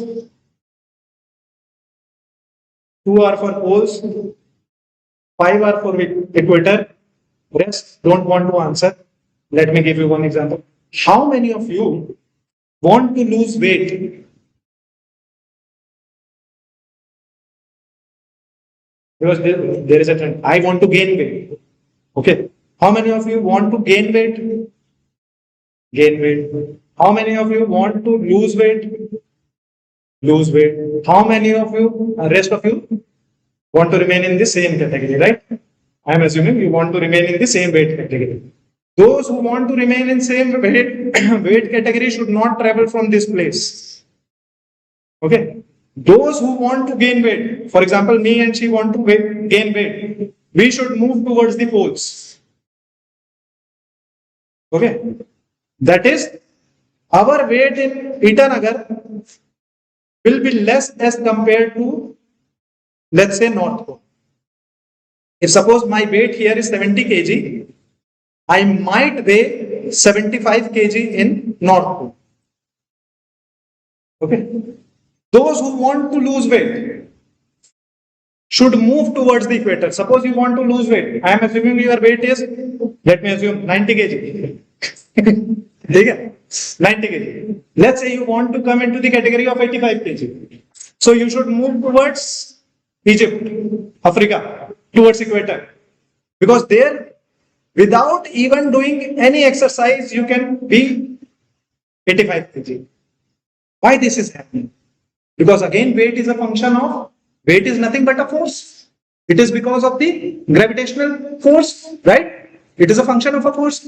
So gravitational pull will be more in polar region as compared to equatorial region because of the less distance, because of the difference in distance.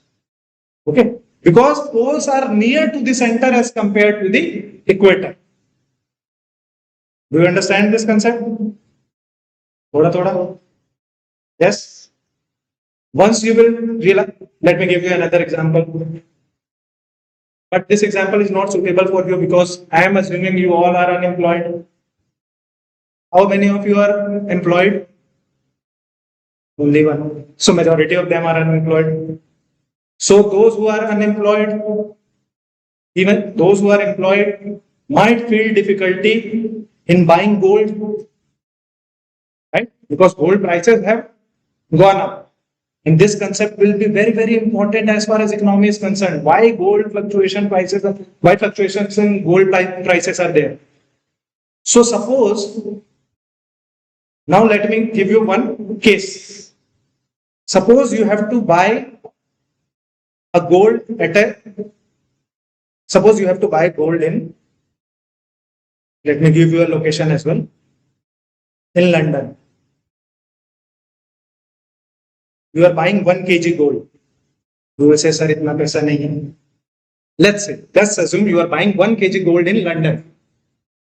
Now, London lies in between poles and equator, okay, in the temperate zone. Where should you sell it to make maximum return? In the poles or in the equator?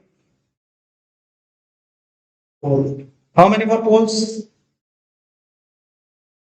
You should sell this in the poles because this 1 kg will weigh heavier in poles because of the gravitational. Theoretically.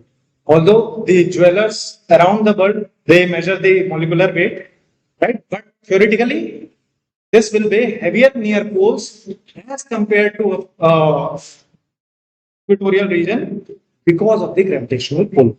So now you understand the concept?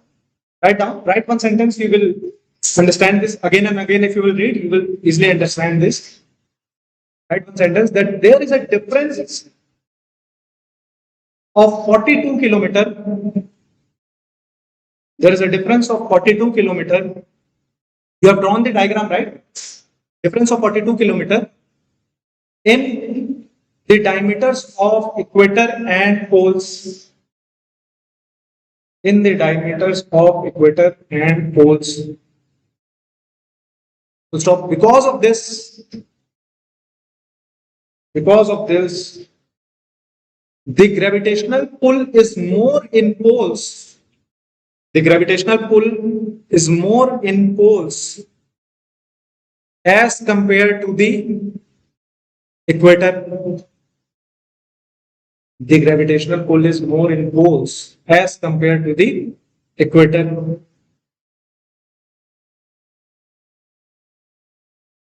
Okay, because poles are further right, comma, after comma, because poles are near to the center of the earth. Because poles are near to the center of the earth.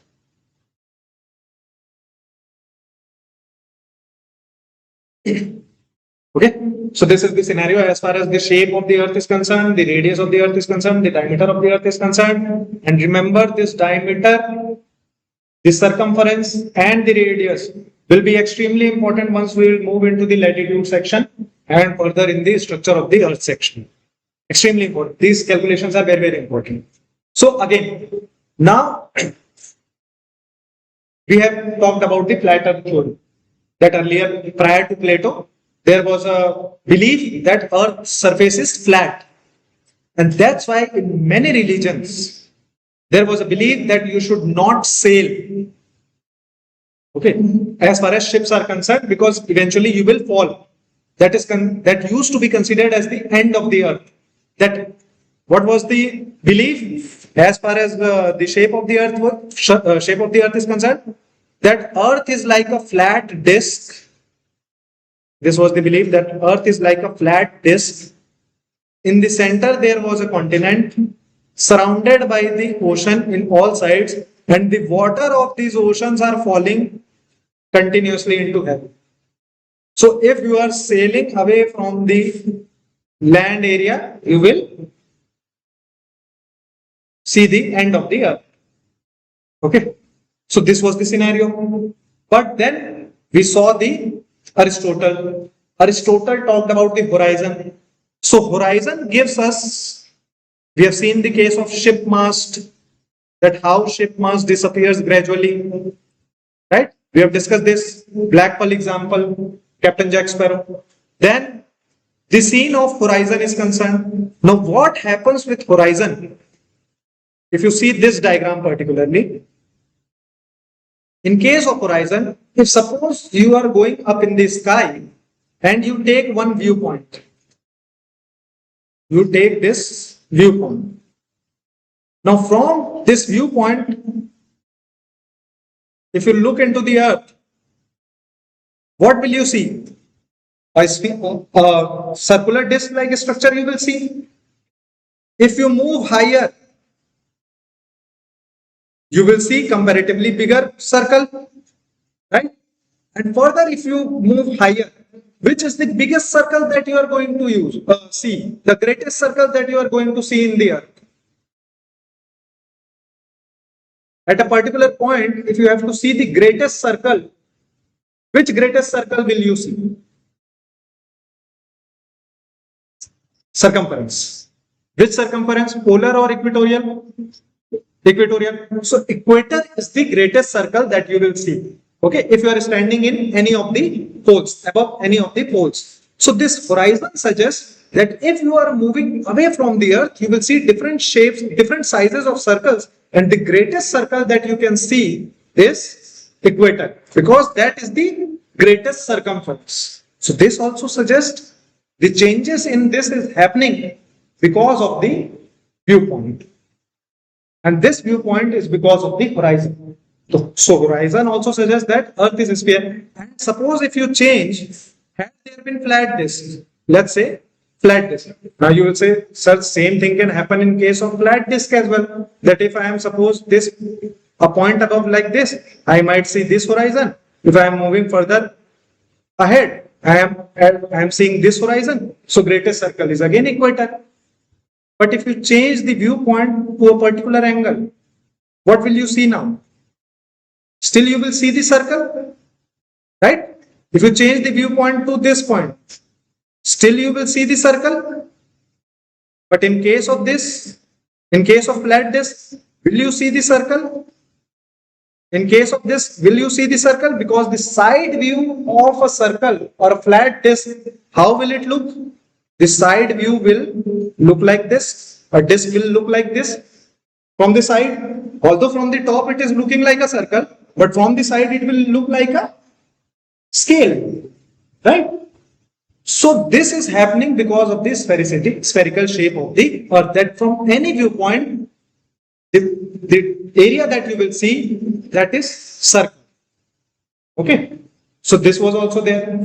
Then the third evidence. What? Obvious on any desk. Yes.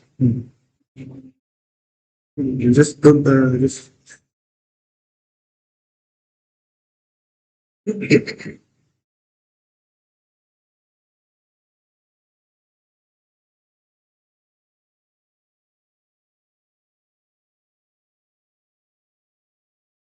Sorry हाँ, ये थोड़ा सा आपका वो online video का वो इसका recording को ले ले, तो बाद में चेक कर लेंगे। वो सब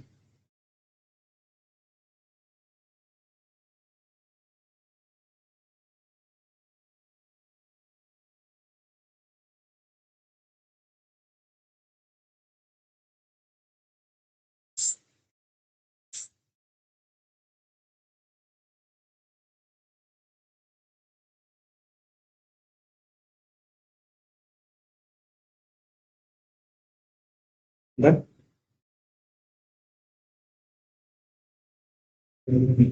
So if you are seeing the third evidence, then also Earth is looking sphere.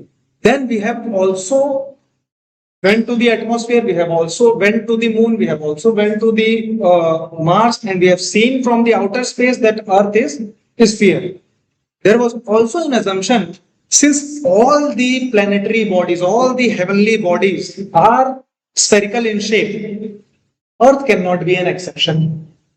We have seen through the eclipses that whenever eclipse happens, whenever lunar eclipse happens, there is always a circular shadow. And this is only possible when a spherical body is casting a shadow. So this was also an evidence. And then we did the first circumnavigation. Who did the first circumnavigation? Have you heard of, how many of you have seen the movie Uncharted? Tom Holland and I think, huh? Has anybody seen? I think Mark Wahlberg is there. Yeah. So the first circumnavigation means you are starting from a particular point, circumnavigating the earth and coming back to that particular point. Who did the first circumnavigation? Does anybody know this name?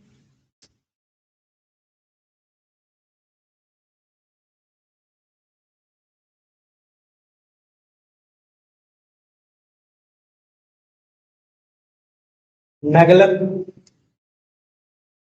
Ferdinand Magellan was the first Portuguese explorer to circumnavigate the earth.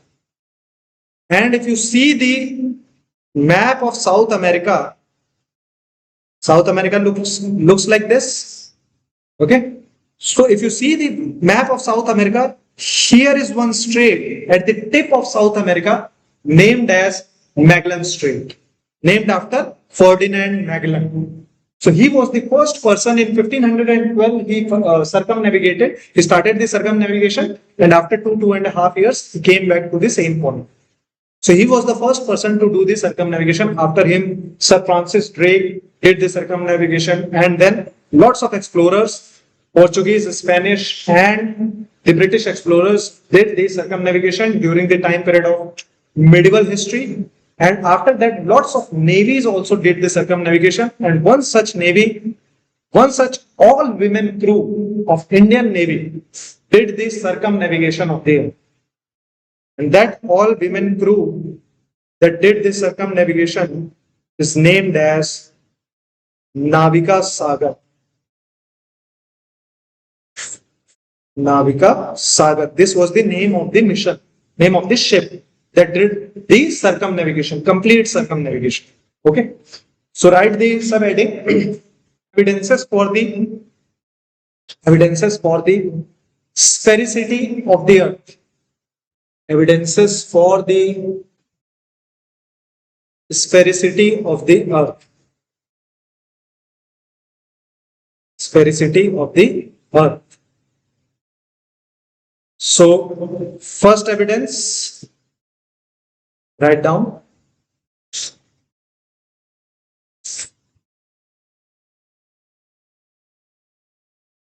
Horizon. If you look at Earth,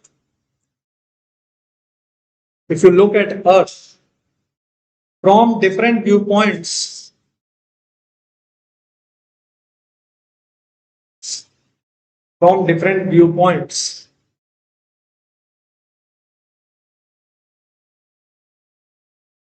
you will see circle.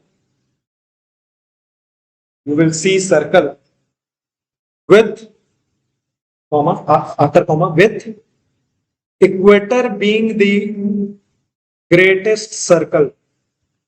With equator being the greatest circle. This is horizon. Second is eclipse.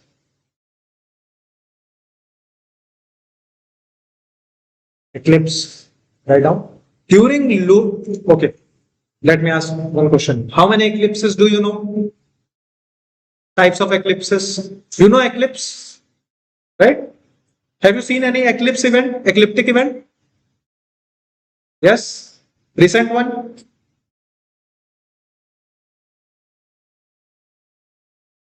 Recent one was in March, April. The lunar eclipse. Total lunar eclipse happened. And it was visible from northeast. I was there on the day of eclipse. I was there in Guwahati. Okay. So there it was visible. In Delhi it was not visible. Okay. So that was there. So there are two types of eclipses. Solar eclipse. We will cover this topic as well later. And lunar eclipse. Okay. So tell me, in which eclipse Earth cast its shadow in one of the body? You're getting the question? Huh? Lunar eclipse. How many for lunar eclipse? Shadow on? Oh, correct. So Earth casts its shadow on moon during lunar eclipse. Meaning what is happening? If this is the sun, this is the moon, here is the earth coming directly in same line, because of which what will happen? The shadow of the earth will fall on the moon, right? And this will cause the lunar eclipse. Whereas in case of solar eclipse, what will happen? This is the sun, this is the moon, then this will be the earth. Meaning what? Moon will cast a shadow on earth. Okay, so this is solar eclipse. So lunar eclipse tells us that earth is spherical in shape. So write down. What have you written? Eclipse only. Okay. Write down. During lunar eclipse,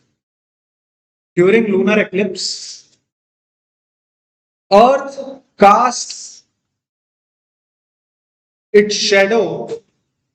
Earth casts its shadow on the moon.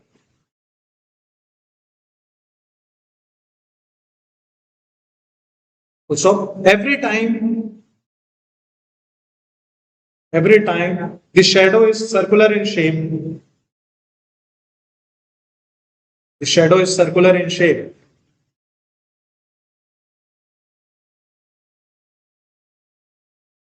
full stop, or in bracket you can write, only a spherical body can cast circular shadow every time. Only a spherical body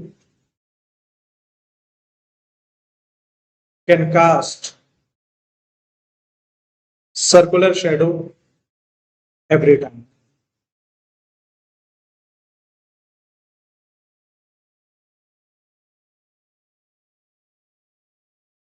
Then aerial photograph.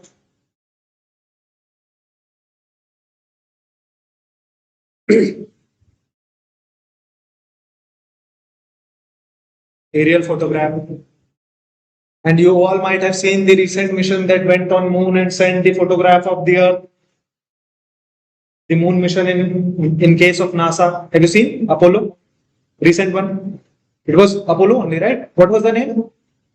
Which flew by the moon and came back with 4 astronauts. I'm forgetting the name. I guess it was Apollo only. No. Not Apollo. It was named after one goddess only. Apollo is the god of the sun. This was also a goddess, I guess.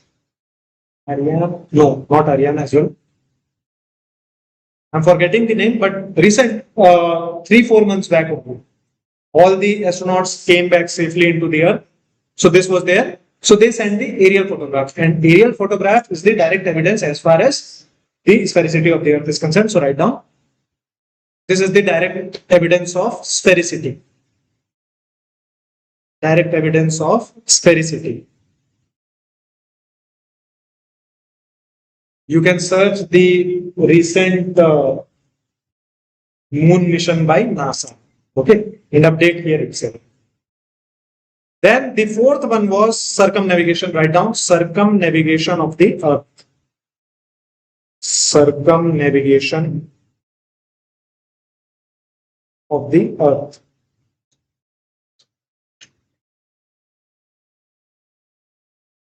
Ferdinand Magellan. Write down. Ferdinand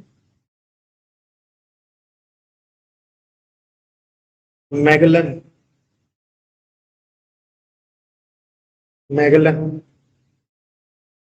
In bracket, Portuguese explorer.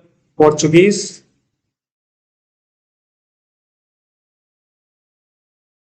explorer was the first person to circumnavigate the earth. Was the first person to circumnavigate the earth in 16th century. In 16th 16th century. Now in geography optional, anybody has geography optional? No? In geography optional, there is a dispute related to this. Okay. That whether it was Ferdinand Magellan or whether it was Francis Drake who did the first circumnavigation of the earth. But if we see the majority of the source and the common perception, then it is Ferdinand Magellan. So this is slightly disputed. Okay. So these are the evidences that suggest that earth is a sphere. Okay. Earth is not a flat disk, but rather a spherical body. So this is regarding the shape. Now, what happened was, prior to the formation of the calendar, prior to the concept of time, how we used to perceive the concept of time, that what time is it right now? If there is no clock, let's suppose. Sun. By looking at the lunar cycle, we used to decide the month, right? As far as calendar is concerned, by looking at the lunar cycle. What about the timing? By looking at the sun, time of the day. And for that, in India, what did we use? Yes? What did we use? In India, prior to the formation of the, sundial. So we use sundial. This concept was there. And this concept was there in case of Egypt as well. This concept was there in case of Greece as well. Okay. So Greek astronomers, Egyptian astronomers, and Indian astronomers, different types of sundials we have created. In case of India, it was Jantar Mantar. Have you heard of Jantar Mantar? Jantar Mantar is there in Delhi. Recently, this was also in news because of the protest. Have you seen the protest of Cockroach Janata Party? All the Gen Zs have seen, right? So, this Jantar Mantar is actually a World Heritage Site in India, UNESCO World Heritage Site, and there was a sundial that is with accuracy. You can tell the hour, minutes, and seconds by looking at the shadow casted by the sun. And who made this Jantar Mantar in India? Who was the king who led to the creation of Jantar Mantar? In 5 places in India, in Ujjain, in Mathura, in Jaipur, in Delhi, and one was, I guess, in Varanasi. I guess the 5th place I am getting confused. But there were 5 Jantar Mantars. Who was the king? Have you heard of Savai Man Singh? So Savai Man Singh was the person who led to the creation of Jantar Mantar. So this was the concept of date and time that we used to look at the calendar. We used to, and in case of calendar also, there were different types of calendars. If you see, it started with Julian calendar during the time period of Julius Caesar. In India, we had Sak era, the Vikram Samvat, right? Different terminologies as far as years are concerned, different terminologies as far as months are concerned. In Hindi, we have different terminology. In regional areas, we have different terminology. Similar was the case in Europe as well during the time period of Julius Caesar. But then in 16th century, Pope Gregory said that we need to update this calendar. And this calendar was known as Gregorian calendar or Julian Gregorian calendar, the English calendar that we follow. This is the calendar that we follow in general as far as our Indian government is concerned. Indian government follows which calendar? Shah calendar. Yes, Indian government follow Shah calendar. Okay, and who were the Sakas? You will read in history. Okay, the Kanishka and all, Kanishka was the Kushan. During that time period only, 78 AD is considered as the 76 AD is considered as the time period of Shakas. Okay, so this was the time period when calendar was updated. After After the formation of calendar, now there was a time for formation of the time, that we need to be precise as far as timing is concerned. And for timing, as well as location, as well as calendar, there was a need to divide this sphere into multiple latitudes and longitudes. From here, the concept originated as far as latitudes and longitudes are concerned. At present, I think almost all of you might have used Google Maps, right? All of you have used Google Maps. Google Maps rely on latitudes and longitudes. So how we divided the latitudes and the longitudes? As far as latitudes are concerned, what are latitudes and what are longitudes? And here comes the role of the circumference. So first of all, let us look at the latitudes. Latitudes are also considered as the parallels. And this concept is slightly tricky, but very important. This is the latitude. That if you see the angular distance,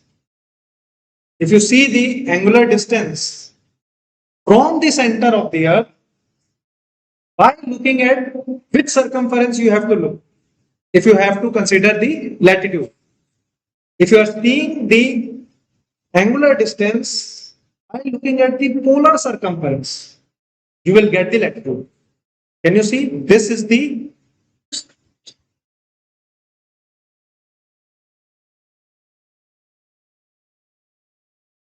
the polar circumference, right?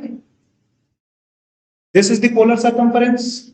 Now let's say that is the line joining the pole to pole running through the surface. So now if you see the angular distance means from the center of the earth in the surface of the earth, from the center in the surface, that is center means the core of the earth.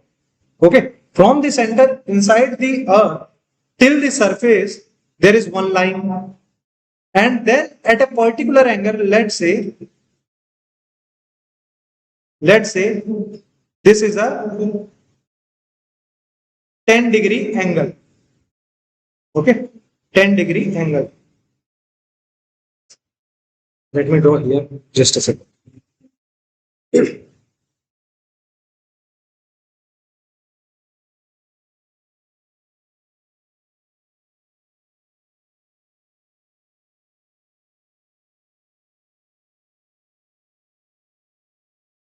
This is the earth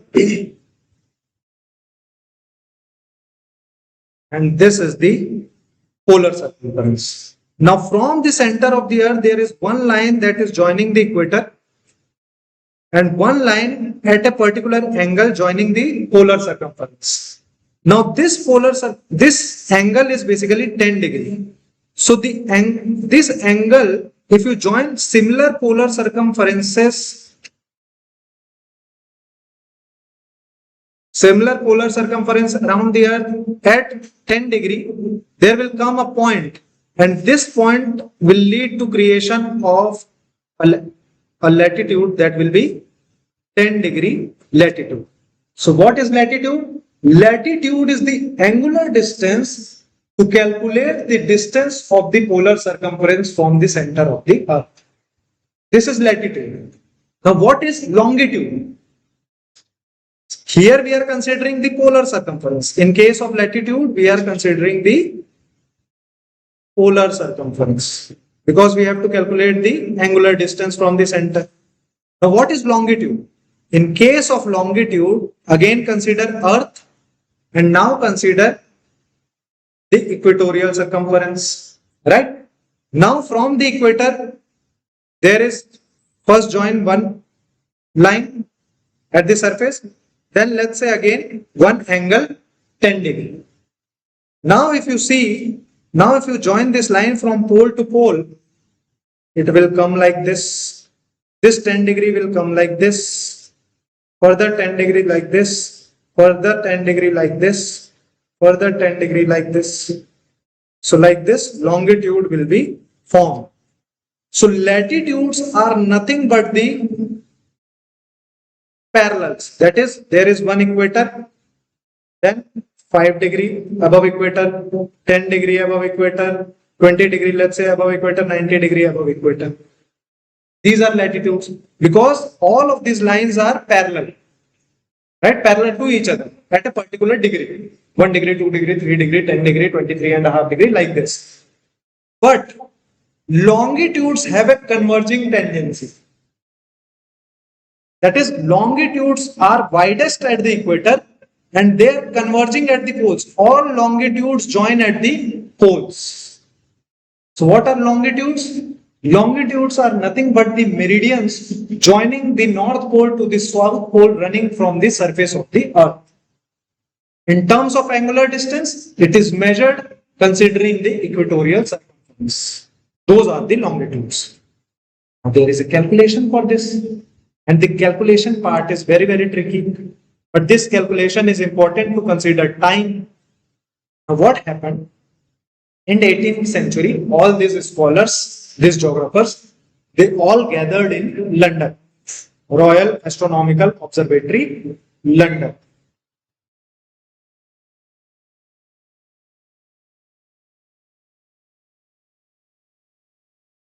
And in London, there is a locality known as Greenwich. So they all gathered in Greenwich and they said that let us divide the circle into longitudes. So if you have to make in a circle number of degrees, how many degrees are there in a circle? How many degrees are there? 360. So let's divide this circle in a 360 degree. All of them agreed, okay, 360 degree.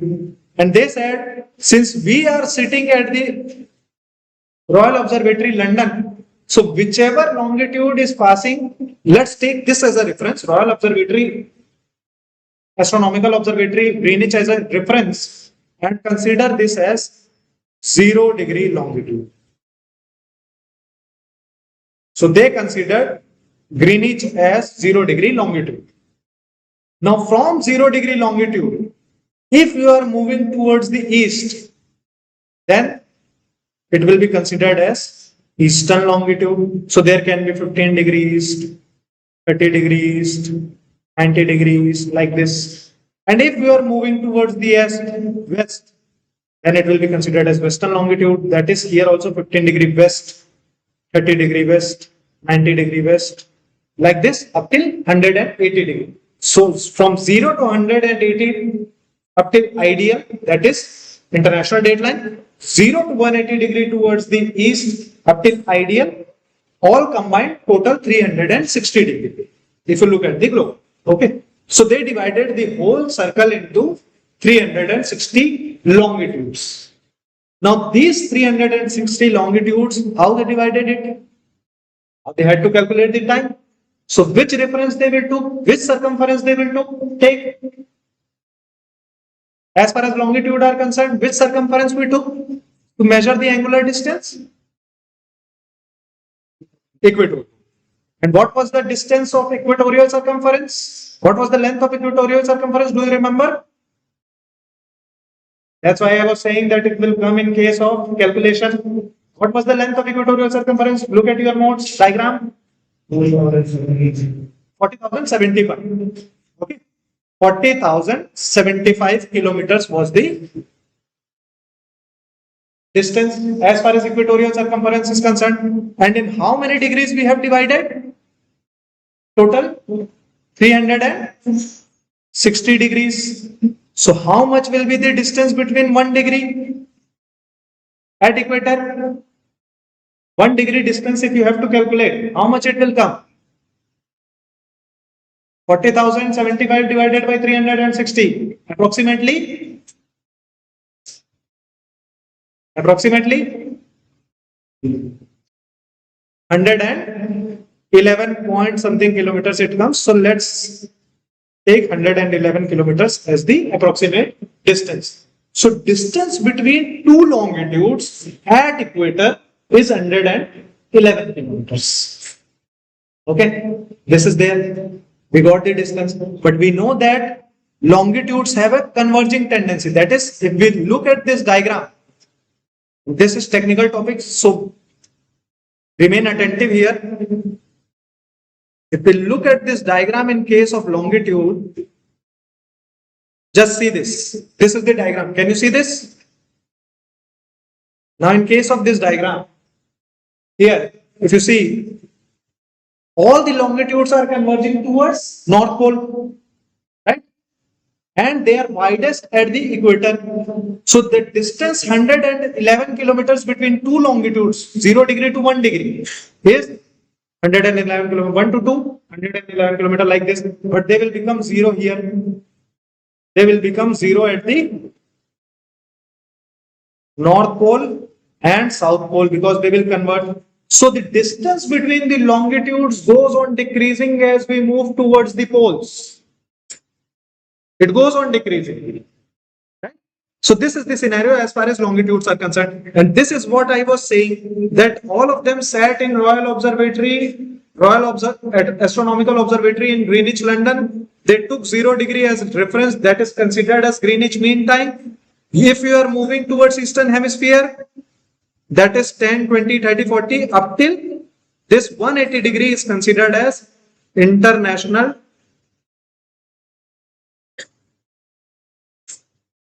date line. International date line. 180 degrees international date line. And if you are moving towards the west, then again 180 degree, total they divided this into 360 degree or 360 meridians. Okay, total 360 meridians or longitudes were there. Now how this is used as calculation for time? We got the distance as far as equator is concerned, but what about the timing? How we are going to consider timing? So what do you think? Again, as far as time is concerned and longitude is in question, what do we have to take reference? Which circumference we will take as a reference to consider longitude and time? Equatorial circumference. Okay, equatorial circumference is the reference. Now, suppose you are in equator. How much time will it take to rotate in its axis? How much time does Earth take to complete one rotation? 24 hours. So if you are taking 24 hours to cover 40,075 kilometers, that is this in 24 hours, right? That means you are moving 360 degree in 24 hours, right?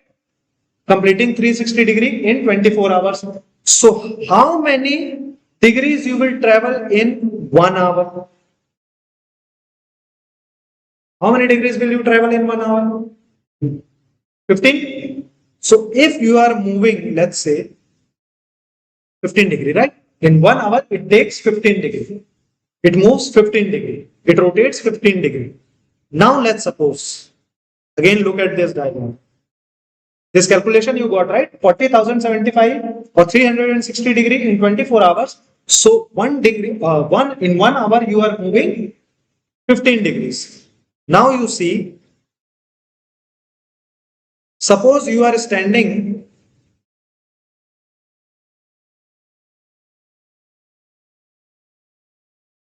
here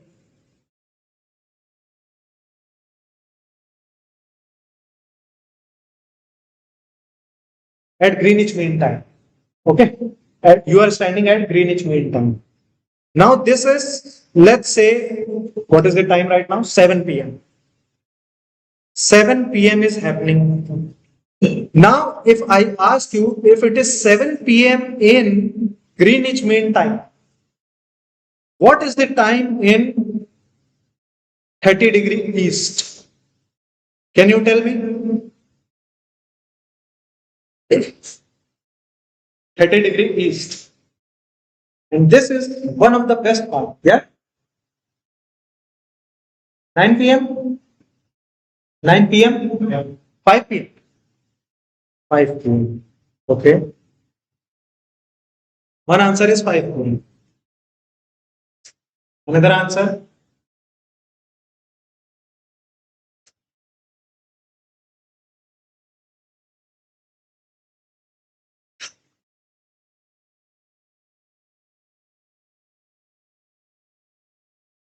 Yes. Is this correct? 5 p.m.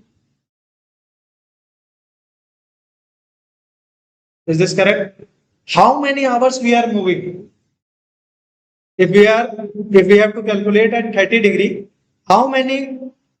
2 hours. 2 hours is clear because 15° means 1 hour, so 30° means 2 hours. Now this is 2 hours. Now, will the east be ahead of west or will it be behind ahead of west? Right? If east is ahead of west, that means what will be the time here? 9 p.m. Same concept. You did the right calculation. Only thing was you have to subtract it. So here the timing will be 9 p.m. because 7 p.m. has already passed. Like this, you can do the calculation. For example, at present, if you see the matches that is happening in USA, Mexico, and Canada, all of them are happening at late night or early morning. 10:30 p.m., 12:30 p.m., 3:30 p.m., 6:30 a.m., 3:30 a.m. and 6:30 a.m. This is the timing, right? Why this timing? When there is daytime in USA, we are 12 hours, almost 12 hours ahead of USA, right? And hence, we consider Indian Standard Time, IST, because we are ahead of that. So, whole of the world time is divided into different zones, like this. Can you see this? 0°, 90°, 180° east, then 90°, 180° west, 180° east, and 180° west basically overlaps. Okay. So let's say this is India.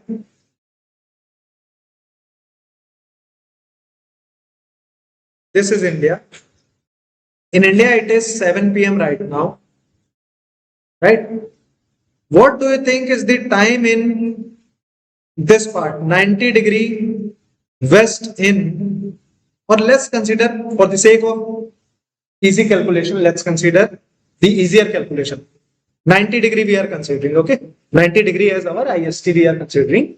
Let's say it is 7 p.m. in India as per 90° east. What time is it in this part? This part is Florida basically. There is going to be a match in Florida as well. So what time will it be in Florida? That is 90° west. If it is 7 p.m. right now in 90° east. How you are going to calculate this? How can you calculate this? How many differences we have seen in terms of 1°? In terms of 1 hour? This is the difference of 12 hours. Okay. Why 12 hours? Because the difference is 180°. Right? So we can do this, that if it is 7 p.m. here, then we can go back and we can see that it will be 7 a.m. here. Because how much is the difference in terms of degrees? 180°. And if you divide 180° by 15, how much it will come? 180° divided by 15 will be 12 hours. Are you getting this? Or simply what you can do? You can go back up till Greenwich Mean Time. How much is it up till Greenwich Mean Time? 90°. Right? 90° means 15, 6 and 90, 6 hours. Then again from here, from Greenwich Mean Time, 6 hours. 6 hours, 6 hours, 12 hours. Are you getting this? Some of you are getting this, some of you are not getting this. I understand why it is happening.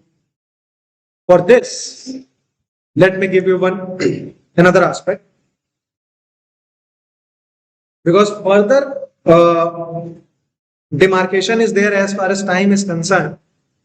We have calculated that 1 hour is equal to 15 degree. If I have to calculate 1 degree difference, that in 1 degree, how much time is it taking to travel 1 degree? How much will it be? In minutes, if I have to ask, 40 or 4? 4 minutes. 1 degree means 4 minutes. Why? Because we know that 1 hour is 60 degree, 15 for just 60 minutes. 1 hour is 60 minutes, meaning 1 degree is 4 minutes, right? So like this, we calculate the timings. And for this, you should always remember one thing, that if this is GMT, that is Greenwich Mean Time, that is prime meridian, that is 0 degree, and ours is IST, Indian Standard Time, that is 82 degree 30 minutes east. So from reference point of view, you should always remember that one sentence that you should remember is east is ahead of west. East is ahead of west. And in case of India, how much ahead we are in terms of hours? 82 degree 30 minutes east. How many hours? Can we calculate this? 5 hours and how many minutes? 5 hours is correct. How many minutes? Again, further subdivision you can do. If 1 hour is equal to 15 degree, how much will be 30 minutes? 30 minutes will be 7.5 degree, right? Or 7 degree 30 minutes. 7 degree 30 minutes. So here, if we break this, it will be 75 degree plus 7 degree 30 minutes, right? That's how it will be 82 degree 30 minutes. 75 plus 7, 82 degree 30 minutes. So 75 degree means 5 hours. 7.5 degree means 30 minutes. So India is 5 hours 30 minutes ahead of London. We are this much ahead of London. So if it is 5:30 p.m. in India, 5:30 p.m. in India, that is evening 5:30. What is the time in London? 12 noon, right? It is 12 noon. Now you are getting it? Are you getting it? Always take GMT as a reference. You will never make any mistake. Take GMT as a reference. Then if you have to move towards the west, let's suppose west is always behind.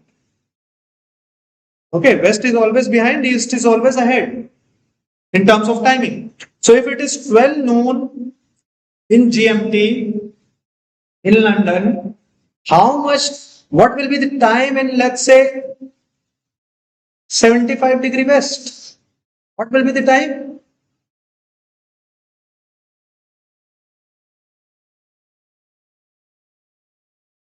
Seven AM or PM? AM. It will be 7 AM. Why? Because 12 minus 5, 7 AM. Right? So it will be 7 AM in, because what we are doing is we are subtracting 5 hours. Why? Because again, if you see GMT is east of 75 degree west, so it will be ahead. Right? So when you are moving from GMT towards the western hemisphere, you have to subtract the timing. If you are moving from the GMT towards the eastern hemisphere, you have to add the timing, and then you will get the correct time. And for adding and subtraction, how much reference we are taking? The reference is this: 1 hour is equal to 15 degree. Then 1 degree is equal to 4 minutes. And for this, we have taken equatorial circumference as the reference, and 360 divided by 24. So this is longitude. Are you getting it so far? Yes? Write about this and then you might write the way I am writing. Okay?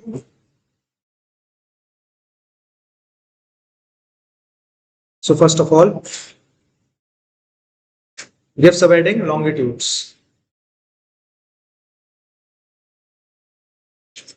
Write the definition part of longitude. It is the angular distance. It is the angular distance of a place. Of a place east or west of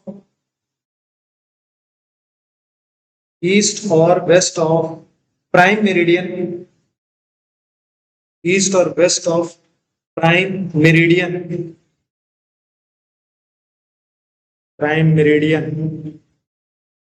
measured in terms of degrees,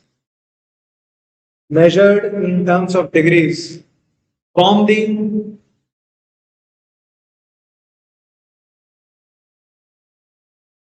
Earth's center.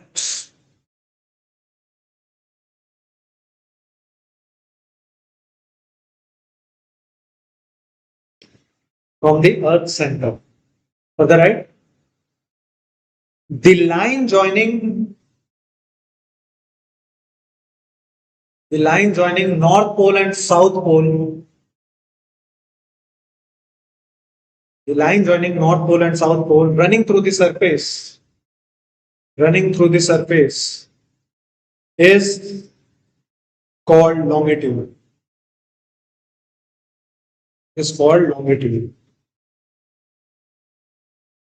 0 degree longitude. In bracket you can write GMT, Greenwich Mean Time.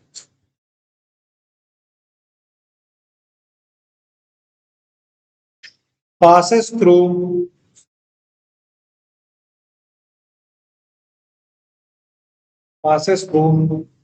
Royal Astronomical Observatory. Passes through Royal Astronomical Observatory at Greenwich,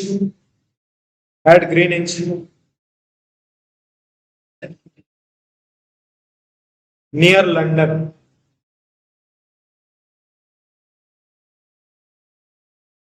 At Greenwich near London.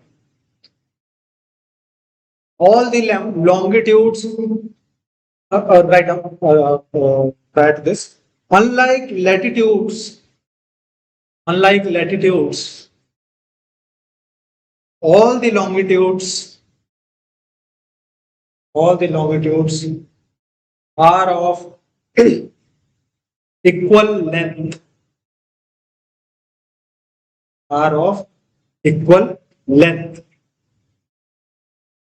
Full stop. Next sentence. The meridians are, we use it interchangeably. Okay. Meridians or longitude. The meridians help in deciding.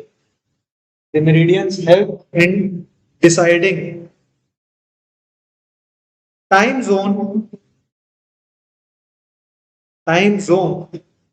in relation to GMT.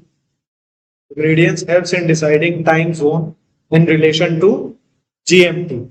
And how we decide this? Since we write like this, reference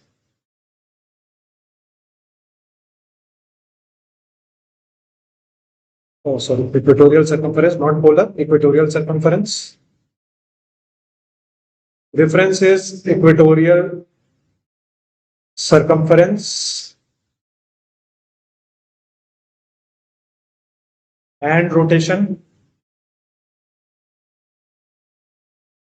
Equatorial circumference and rotation. Then one rotation is of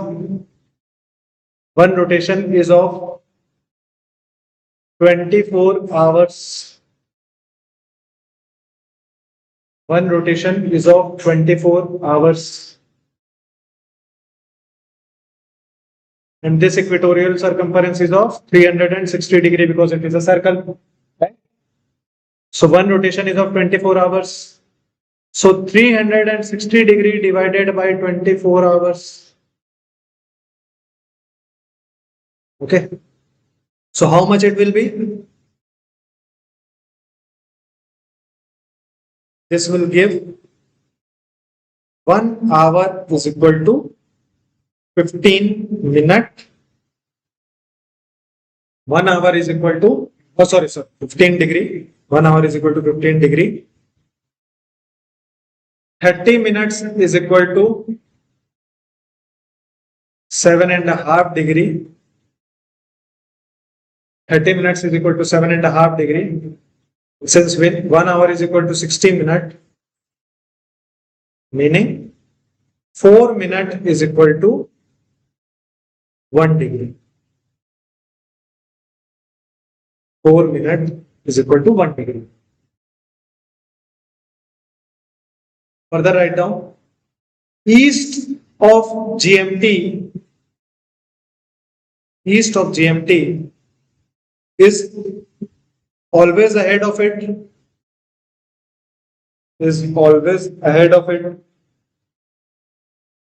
and west is always behind it, and west is always behind GMT. West is always behind GMT. For example,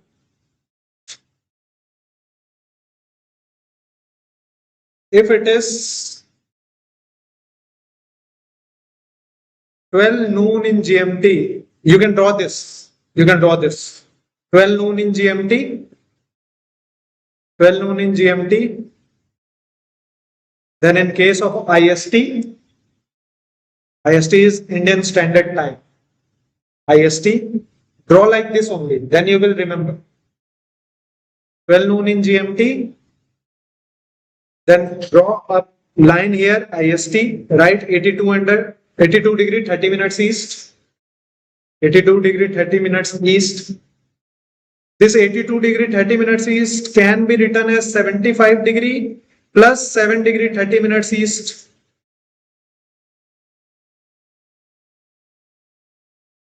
Plus 7 degree 30 minutes east, right?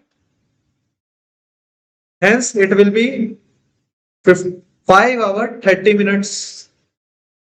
5 hour 30 minutes ahead. Write down 5 hour 30 minutes ahead. Because 7.5 degree is 30 minutes and 15 degree is 1 hour. So that's why 75 degree is 5 hour. 15 5 is 75. So the time will be 5:30 p.m. Time will be 5:30 p.m. Right? 5:30 p.m. Use this as a reference and you will never go wrong. Then, if it is 75 degree west, here draw 75 degree west, then what will be the time? Since it is behind, so 7 a.m. 7 a.m. Since 12 noon is yet to come, right? Yet to happen in the Western Hemisphere. So that's why 75 degree west, 7 a.m. Is it clear so far? Is it clear? Let me give you a question from home for homework. Try to solve this. Try to solve these two questions. Okay, write down this question. And I will tell you how to solve this as well. This is a practice question, okay? So write down, if it is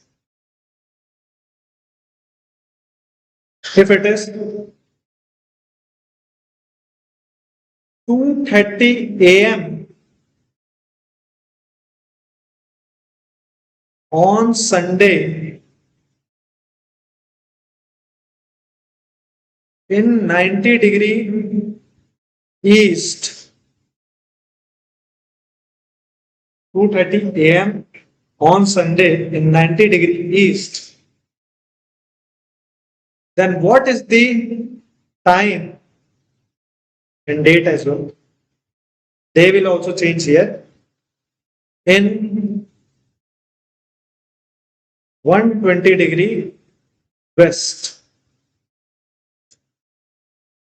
In 120 west. Okay. So how to solve this? If you are not getting anything, remember this always. Draw like this. First of all, GMT for easier calculation to never make a mistake. First of all, draw GMT, that is 0 degree, then 90 degree, and then 120 degree. How much? And in 90 degree, what is the time? 2:30 a.m. on Sunday. How much difference will be there? How many hours difference will be there in between 0 to 90? 6 hours. How many hours difference will be there in between 0 to 120? 0 to 120? It is also a multiple of 15. 8 hours. 8 hours, right? So how many hours we have to subtract overall? Since here we are moving behind towards the west, here also we are moving behind towards the west. So 6 hours if we subtract, then what will be the time in GMT? If we subtract 6 hours from 2:30, what will be the time?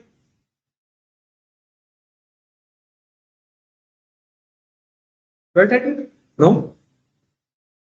Overall timing you are saying. In 120 west or GMT? In 120 west, 12:30 p.m. on day Saturday. So the time will be 12:30 p.m. on Saturday. How is it coming? Here we have to subtract 6 hours. And as we are subtracting 6 hours, it is also already 2:30 a.m. at night. When we will subtract and come to GMT, what will be the time? If we subtract 6 hours, it will be 9:30, right? It will be 9:30. 9:30 or 8:30? 8:30. It will be 8:30 p.m. on Saturday. We have to not only subtract the timing, we have to subtract the date here as well, the day here as well, because we are going back date, right? So 8:30 p.m. Saturday, further 8 hours when we subtract, it will be 12:30 p.m. on 12:30 p.m. on Saturday. Are you getting it? This is how you need to do the calculation. So this is there. Now write the subheading latitudes. Latitudes.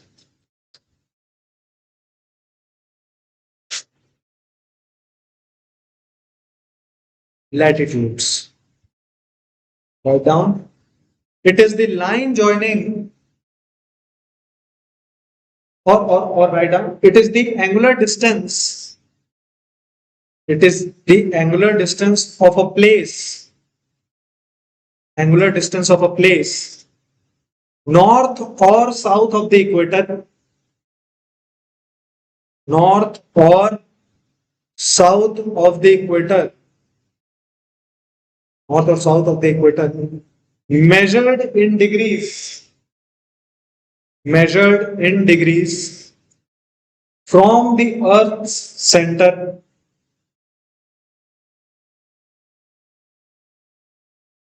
From the Earth's center.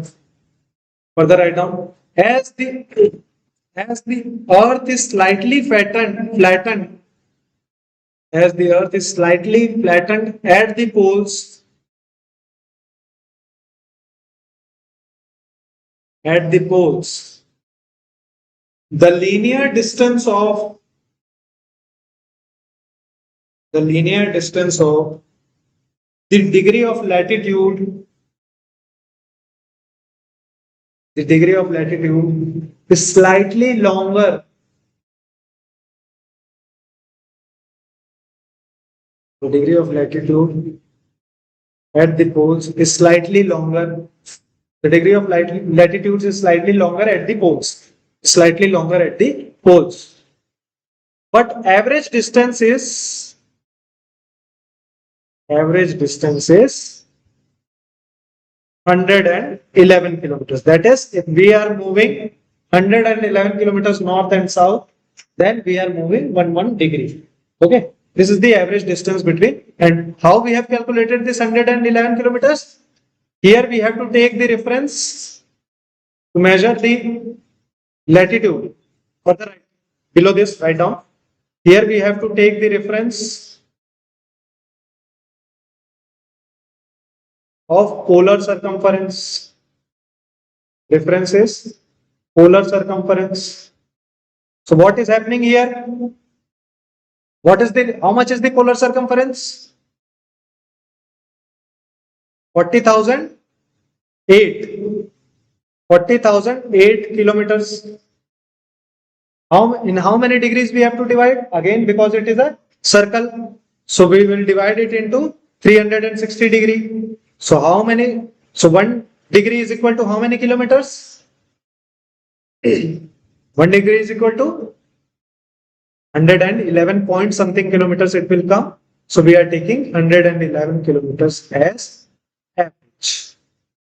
Okay. So since this is the average and they are parallel, all the latitudes are parallel. So write about parallels. Give subheading parallels. Since North Pole and South Pole are point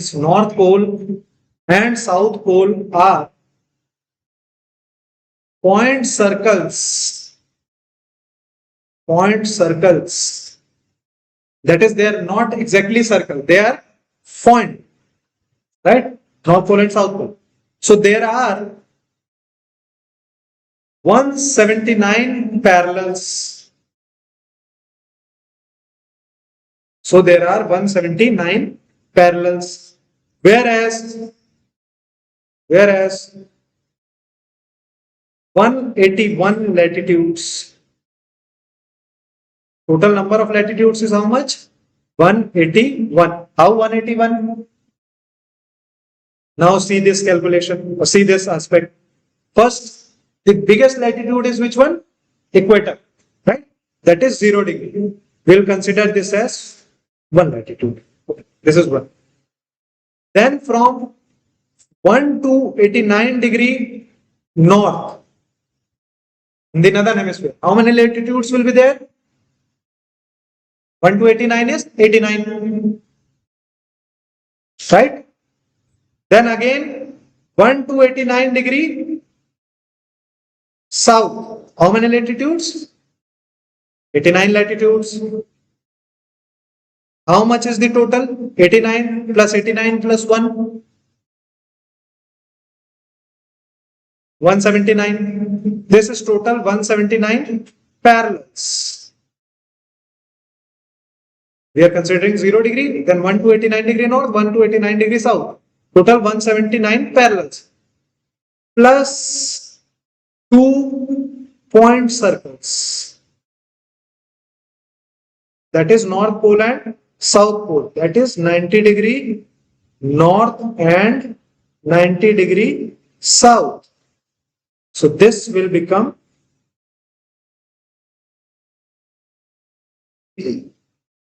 181 latitudes. Are you getting it? This is the calculation. So total 181 latitudes, 179 parallels and 2 point circles. Is it clear so far? Now, not all the latitudes are important. For us, few of the latitudes are important. And this diagram is very, very important.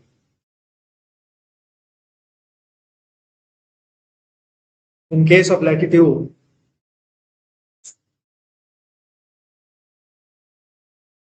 this one.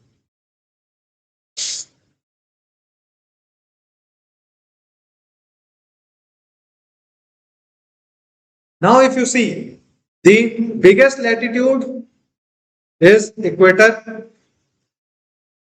Longest latitude, the greatest circle is equator. Then there is Tropic of Cancer. Tropic of Cancer and Tropic of Capricorn. And what is the significance of Tropic of Cancer and Tropic of Capricorn? Tropic of Cancer is 23.5 degree north. Tropic of Capricorn is 23.5 degrees south. What is the significance of Tropic of Cancer and Tropic of Capricorn? Tilting of Earth. Okay. The tilt of Earth is, we have seen that the tilt is how much? How many degrees? From its rotational axis, it is tilted by, or there is an axial tilt of how much? 23.5 degree. Diagram. 23.5 degree tilt is there. Because of which, what is happening? There is Tropic of Cancer and Tropic of Capricorn. But why Tropic of Cancer and Tropic of? What is happening because of tilting of the Earth? sunlight focus more on You are almost there. intensity of sunlight will be more. Up till Tropic of Cancer. Yes. For this, we use the word the overhead position of the sun. That is, sun's overhead position will be up till 23.5 degree north and south. Sun will be directly overhead. Beyond this, what will happen? Beyond this, it will be at an angle. Okay. Beyond this, it will not go up. So the apparent position of the sun, if you have to see, apparent position means not the exact position, but apparently from observer's point of view, it is like this. Apparent position of the sun will be like this. It will go up to 23.5 degree north to 23.5 degree south. Northward and southward movement of the sun will be there, apparent. Okay. So sun's direct overhead position will be up till the tropics. And hence, since it is overhead, meaning the sunlight, now how we see the intensity? Let's consider a sheet of paper. Okay. And you are holding a sheet of paper like this. And here you are, let's say, putting a torch directly into it. Okay. How much will be the angle? 90 degree angle. 90 degree angle. And if you see the light, it will be concentrated like this in a particular area. Only this much area will have light. Right? Again, in case 2, what we are doing? We are seeing a torch, same sheet of paper, but this time the torch is at an angle. This is an angle. So what will happen when it is an angle? The light will spread in comparatively larger area. Like this, right? Because the light is falling at an angle, rather than 90 degree, it is falling, let's suppose here in 30 degree. So when it is falling at an angle, when it is spread across larger area, its intensity will be less. So as we move towards the poles, its intensity goes on decreasing because the sunlight is not overhead, rather it is spreading at an angle, which is known as angle of incidence. Right? So angle of incidence goes on decreasing beyond the tropics. It goes on decreasing when we reach towards the poles, and hence the intensity decreases. Okay. For this, you should remember this example. So this is Tropic of Cancer. This is now Arctic Circle and Antarctic Circle, which is 66.5 degree north and south. So draw this diagram along with Tropic of Cancer, Arctic Circle, Tropic of Capricorn, and Antarctic Circle, and then further we will see the significance. Draw this diagram. This is some of the most important latitudes. And this we will use continuously in case of climate or climatology. That is, this is known as torrid zone, then temperate zone, and then frigid zone. Torrid, temperate, and frigid zone.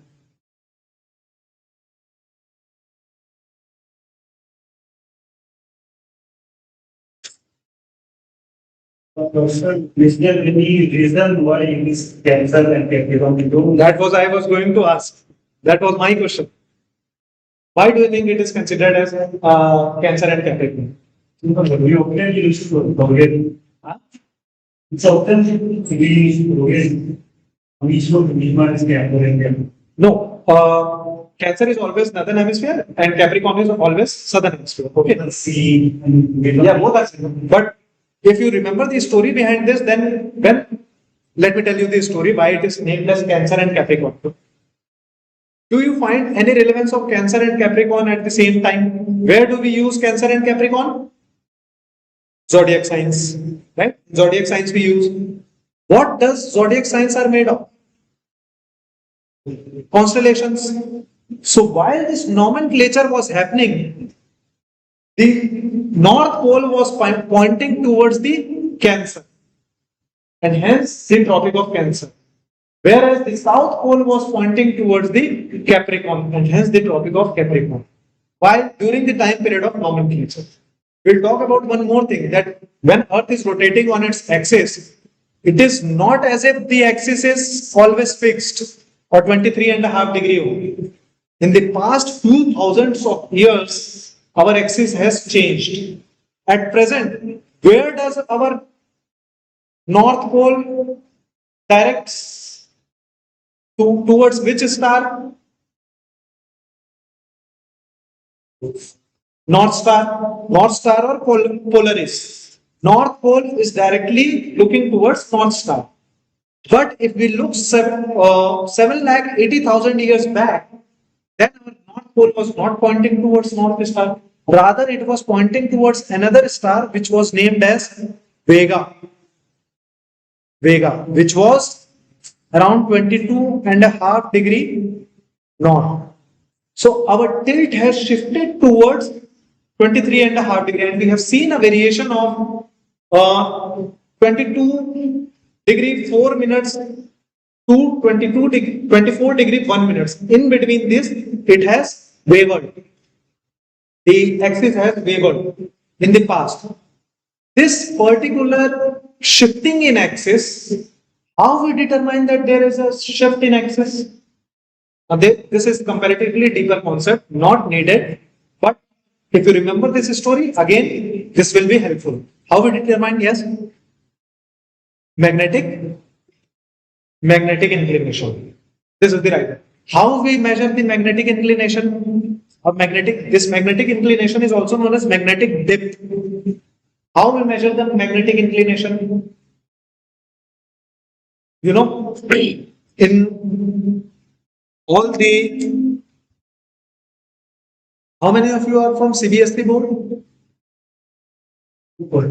Almost everyone. Okay.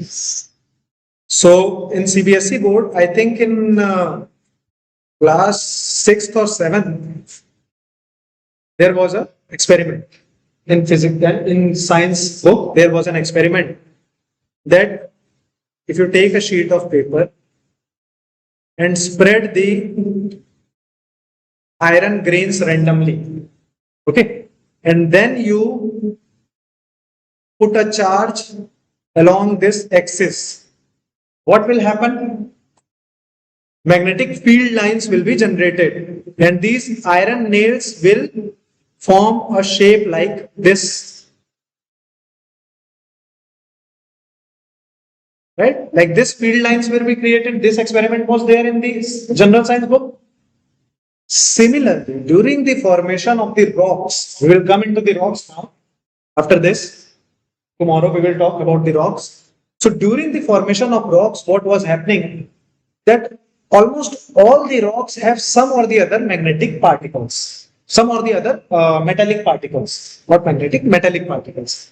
And we have the Earth's magnetic field as well. This is how we denote the magnetic field, right? B vector. This is magnetic field. This is electric field. So Earth also has magnetic field. So during the cooling of the hot magma in igneous rocks, what was happening? These field lines were created that because of the alignment of the metallic particles. So when we saw when we did the geological dating, let's say this is the rock, Okay.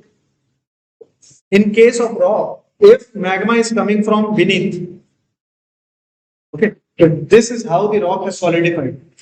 Where will you see the older rock, whether in the higher layer or whether in the lower layer, older rock,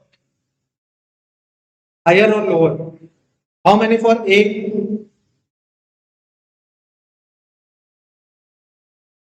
How many for B? If suppose I am making further layers like this, I am making layer like this. Which layer will be older? A or B? A. A will be older. Are you getting this? Why A will be older? Because what will happen? This magma will further cool down. A new layer will be created because rock is being solidified from the beneath. Right?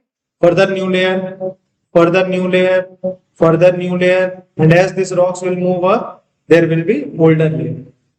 So when we compare this layer's magnetic dip with, let's say, this layer's magnetic dip, we saw the difference in the angles, magnetic lines, angles. And that's how we determine that there has been shift in Earth's axis because of Earth's magnetism. And this shift is like this. If this is the Earth,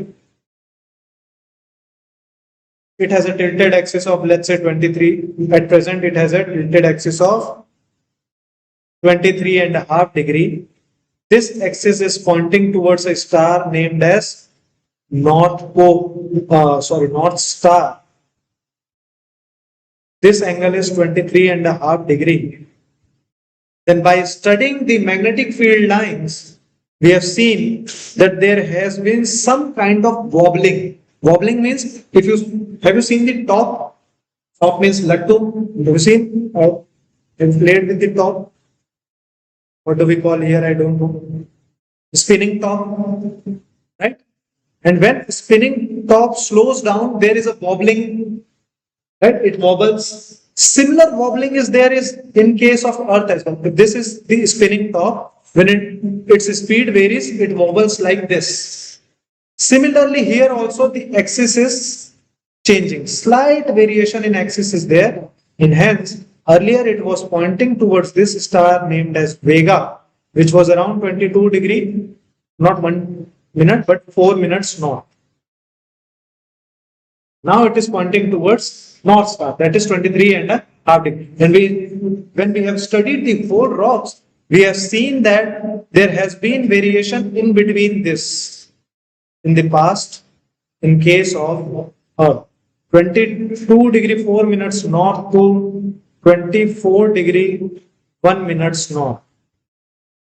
This particular shifting in axis is known as precession. This axis is known as precession. Now, when we were doing the nomenclature for the tropics, our north pole is pointing towards North Star. But this tropic, that is 23.5 degree, was pointing towards which constellation? Cancer. Hence, Tropic of Cancer.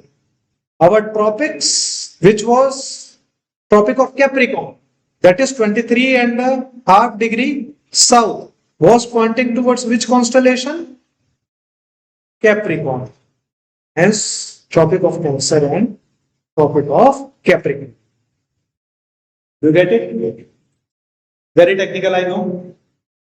But one thing which you should remember, the most important latitudes are equator, two tropics, two Arctic Circle and Antarctic Circle, and then the North Pole and the South Pole.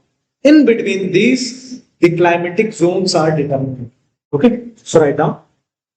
Write about latitudes or the important zones, important tropics. Have you drawn that diagram? This one? Have you drawn this?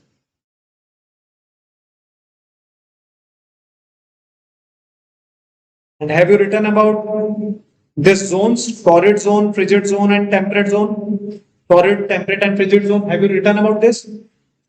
So let's write. The most important parallels or the most important latitudes are equator,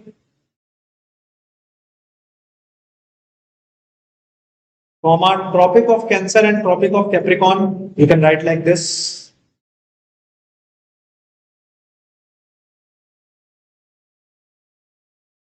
Tropic of Cancer and Tropic of Capricorn.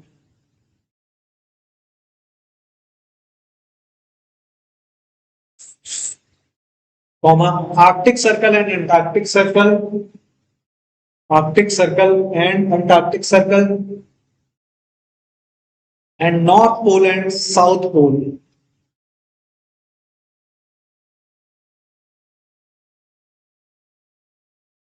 As they help in determining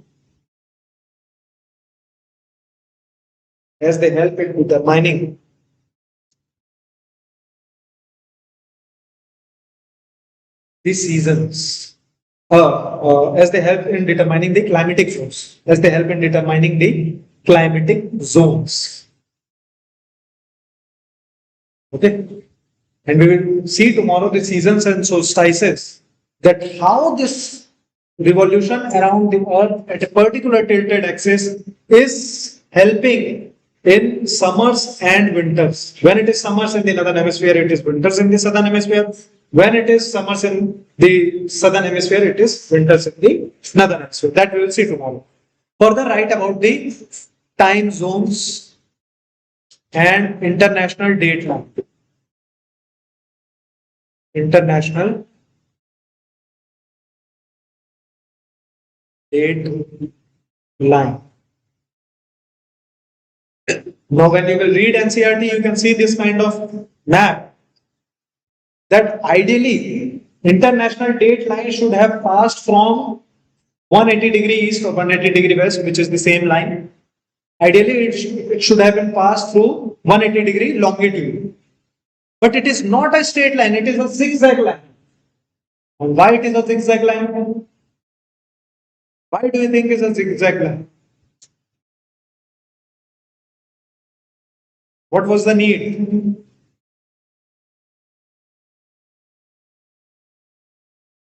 Now see here. If suppose it would have been a straight line, then what would have happened? This date line would have passed like this, right? This is 180 degree. And this is Russia. Now there would have been administrative challenges in Russia, because in Russia there would have been two dates, right? Because once you cross the date line, you have to change the date. In whichever direction you are moving, you have to change the date. So there would have been administrative challenges. So the countries, they collaborated and they said that we have to temper this line. And then there was a group of countries in this region. If you see this region, this grouping is subdivided. I would suggest you all to buy Atlas, whichever Atlas you like, whether it be Oxford or Orient Black. Atlas is one of the most important element in your preparation. Okay, whether it be international relations or whether it be geography. So when you will see the Atlas, here you will find three groupings of islands. These groupings are Polynesia, Micronesia, and Melanesia. So you will find small islands in this region. Islands like Kiribati, Solomon Islands, Tuvalu, Fiji. These kinds of islands you will see. Papua New Guinea, Tonga, all these things you will, these types of lots of islands you will see. So Polynesia, Micronesia, and Melanesia country, they came together, and whichever hemisphere they wanted to be in, they came, and this is how this zigzag line was prepared, such that there should be no confusion in the dates. That's why it was made zigzag. Otherwise, there would have been lots of confusion. What kind of confusion? The importance of dateline is when you are traveling towards east, then you will gain a day. Now, not able to write this because of something, some problem is happening here. So when you are traveling or when you are crossing the date line, traveling eastward, you will gain a day. I'll give you an example how. And when you are traveling from east to west, that is, you are traveling westward, you will lose a day. Lose a day. How? Let me tell you. Which country celebrates one of the earliest New Year? Or which country is considered as the land of rising sun? Land of rising sun. Japan. And Japan usually celebrates the first New Year. Okay? Or the earliest New Year. Now suppose you are in Japan right now. Suppose you have celebrated the New Year, but you are party animal. You want to do party again on 31st. Where should you go? Because what you have to, if you have to do party, 31st party, then there should be some place where 31st is still to be celebrated, 31st night is still to be celebrated, right? So when you will cross, let's say this is 1st of January, 7 a.m. As soon as you cross the date line, it will become 31st of December again. While you have to cross the date line, you have to add or subtract. Okay, depending upon your movement from whether you are moving towards the east or you are moving towards the west. Suppose you are one of the most introvert person, you don't want to do party either on 31st nor on 1st. What will you do then? On 31st, as soon as the 31st December arrives, you will come here such that you will avoid the 31st night party here as well and here as well, because here it will be 1st of January, right? So always remember this formula. When you are moving towards east, you are gaining a day and hence you have to add. East gain added. And while you are moving towards the west, then WLS, that is west lose subtract. You have to subtract it. Okay. So this you should remember always. And it depends upon not on the hemisphere, but in which direction you are moving. East moving, or you are crossing the equator from east, west to east, not the equator, international date line from west to east or east to west. Okay. That's how international date line is being decided. So write about international date line. International date line. Ideally, international date line should have been 180-degree longitude,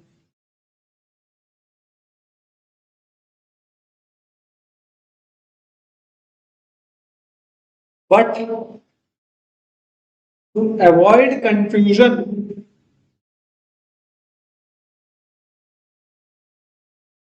of multiple dates in Russia, to avoid confusion of multiple dates in Russia, and also because of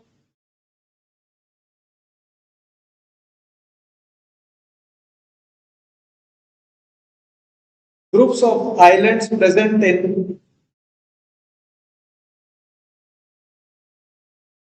Polynesia, Micronesia, and Melanesia. Polynesia, Micronesia, and Melanesia. That is Southern Pacific Ocean. These groups of islands are present in Southern Pacific Ocean. Majority of them are in Southern Pacific Ocean. It has been made it has been made zigzag. It has been made zigzag.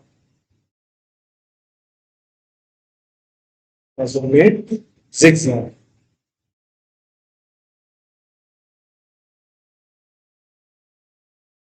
When you are moving eastward, when you are moving eastward, crossing the date line,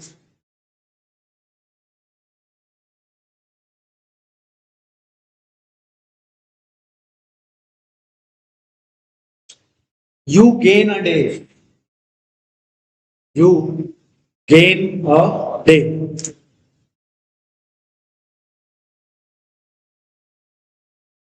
You gain a day.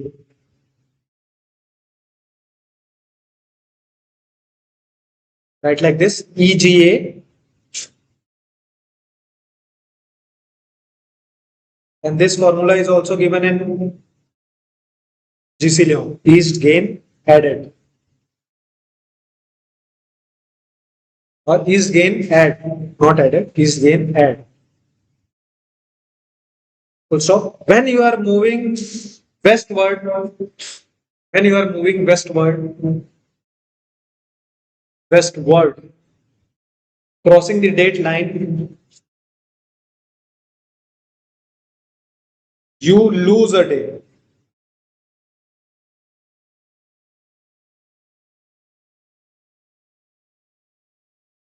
So west lose, WLS, that is west lose subtract.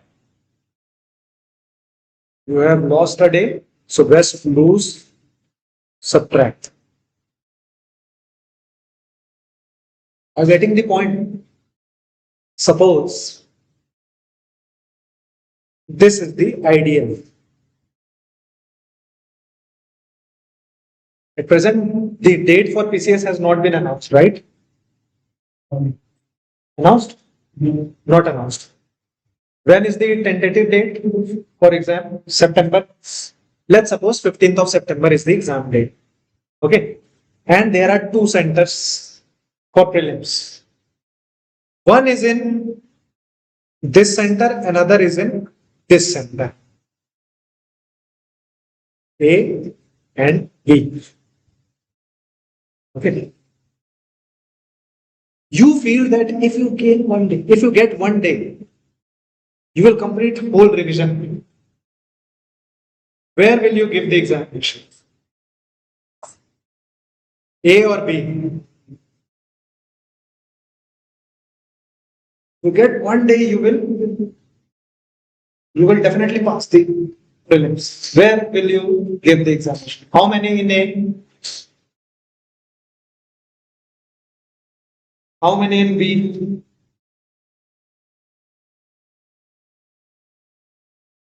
It is A. In A, you should give the examination. Why in A you should give the examination? Because what is happening? When you are moving, crossing the date line, you are gaining a day. You get one more day. So is gain added. Okay, you are gaining a day. And when, let's say, you are fully prepared, okay, then where should you give? Even I want to just roam here and there after examination. I am not able to prepare even one more day. Where should I go to give the examination? A or B? B. That's how this day will come early. You have to subtract it. You will lose a day. Okay. So when you are gaining a day, the best, if you get confused in this as well, the best way to remember is this. East of ideal is USA. West of ideal is Japan. Right? If it is 1st of January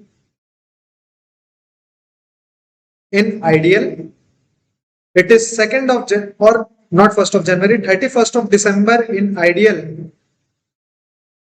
It is 1st of January in Japan. So what is happening? When you are moving from Japan to USA, that is you are moving eastward. right? While crossing the date line, you are moving eastward. So while you are moving from, never ever in the side margin write down, never ever get confused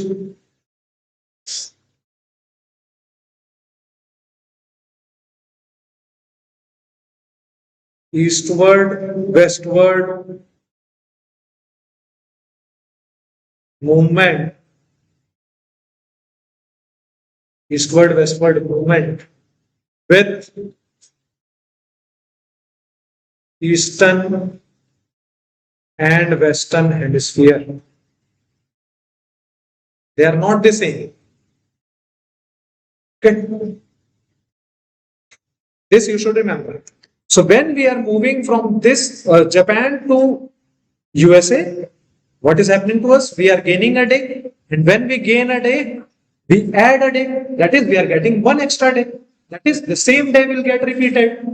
Right? So that's why it is 31st of December here and 1st of January here. That's how you add it. If you subtract a day, then one day is already lost. 1st of Jan is already lost. So you are directly reaching the 1st of Jan.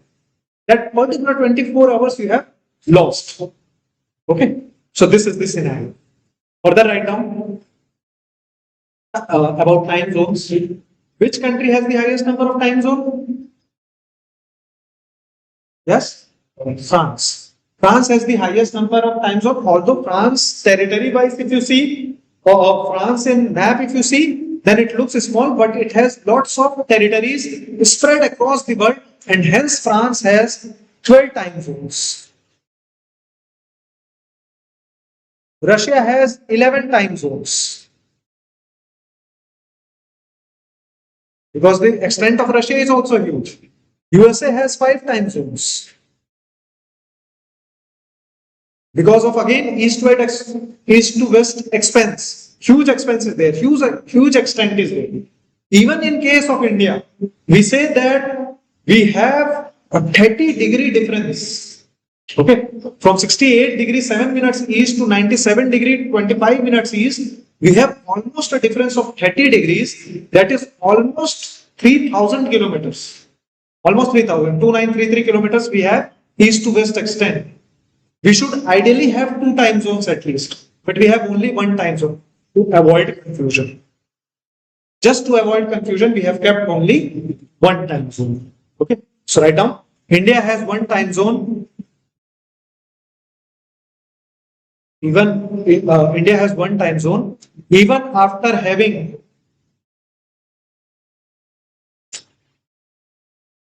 3,000 kilometers vast, 3,000 kilometers vast east-west stretch.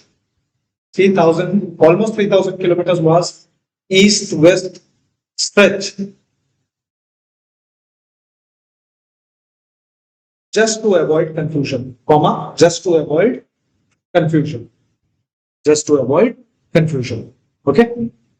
So that's why we have 1 time zone. So we'll stop here. I know these topics are technical, but if you see the previous year questions from this particular topic, they have been comparatively simpler.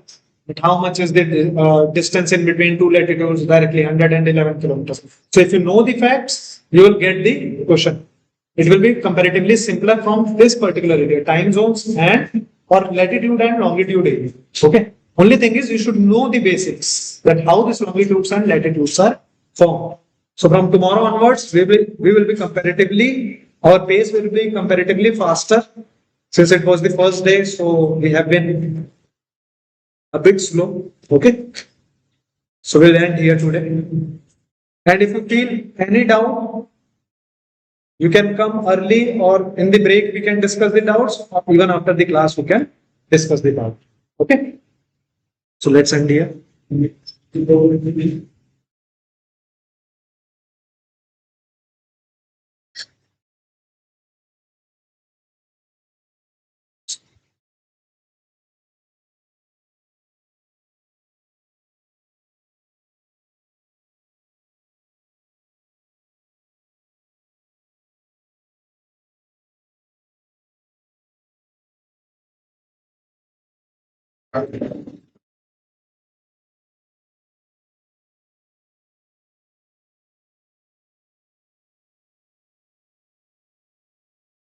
So this is there. So let's take a break. Let us continue with the this. Only thing required is practice. Okay. So on this note, let us start with the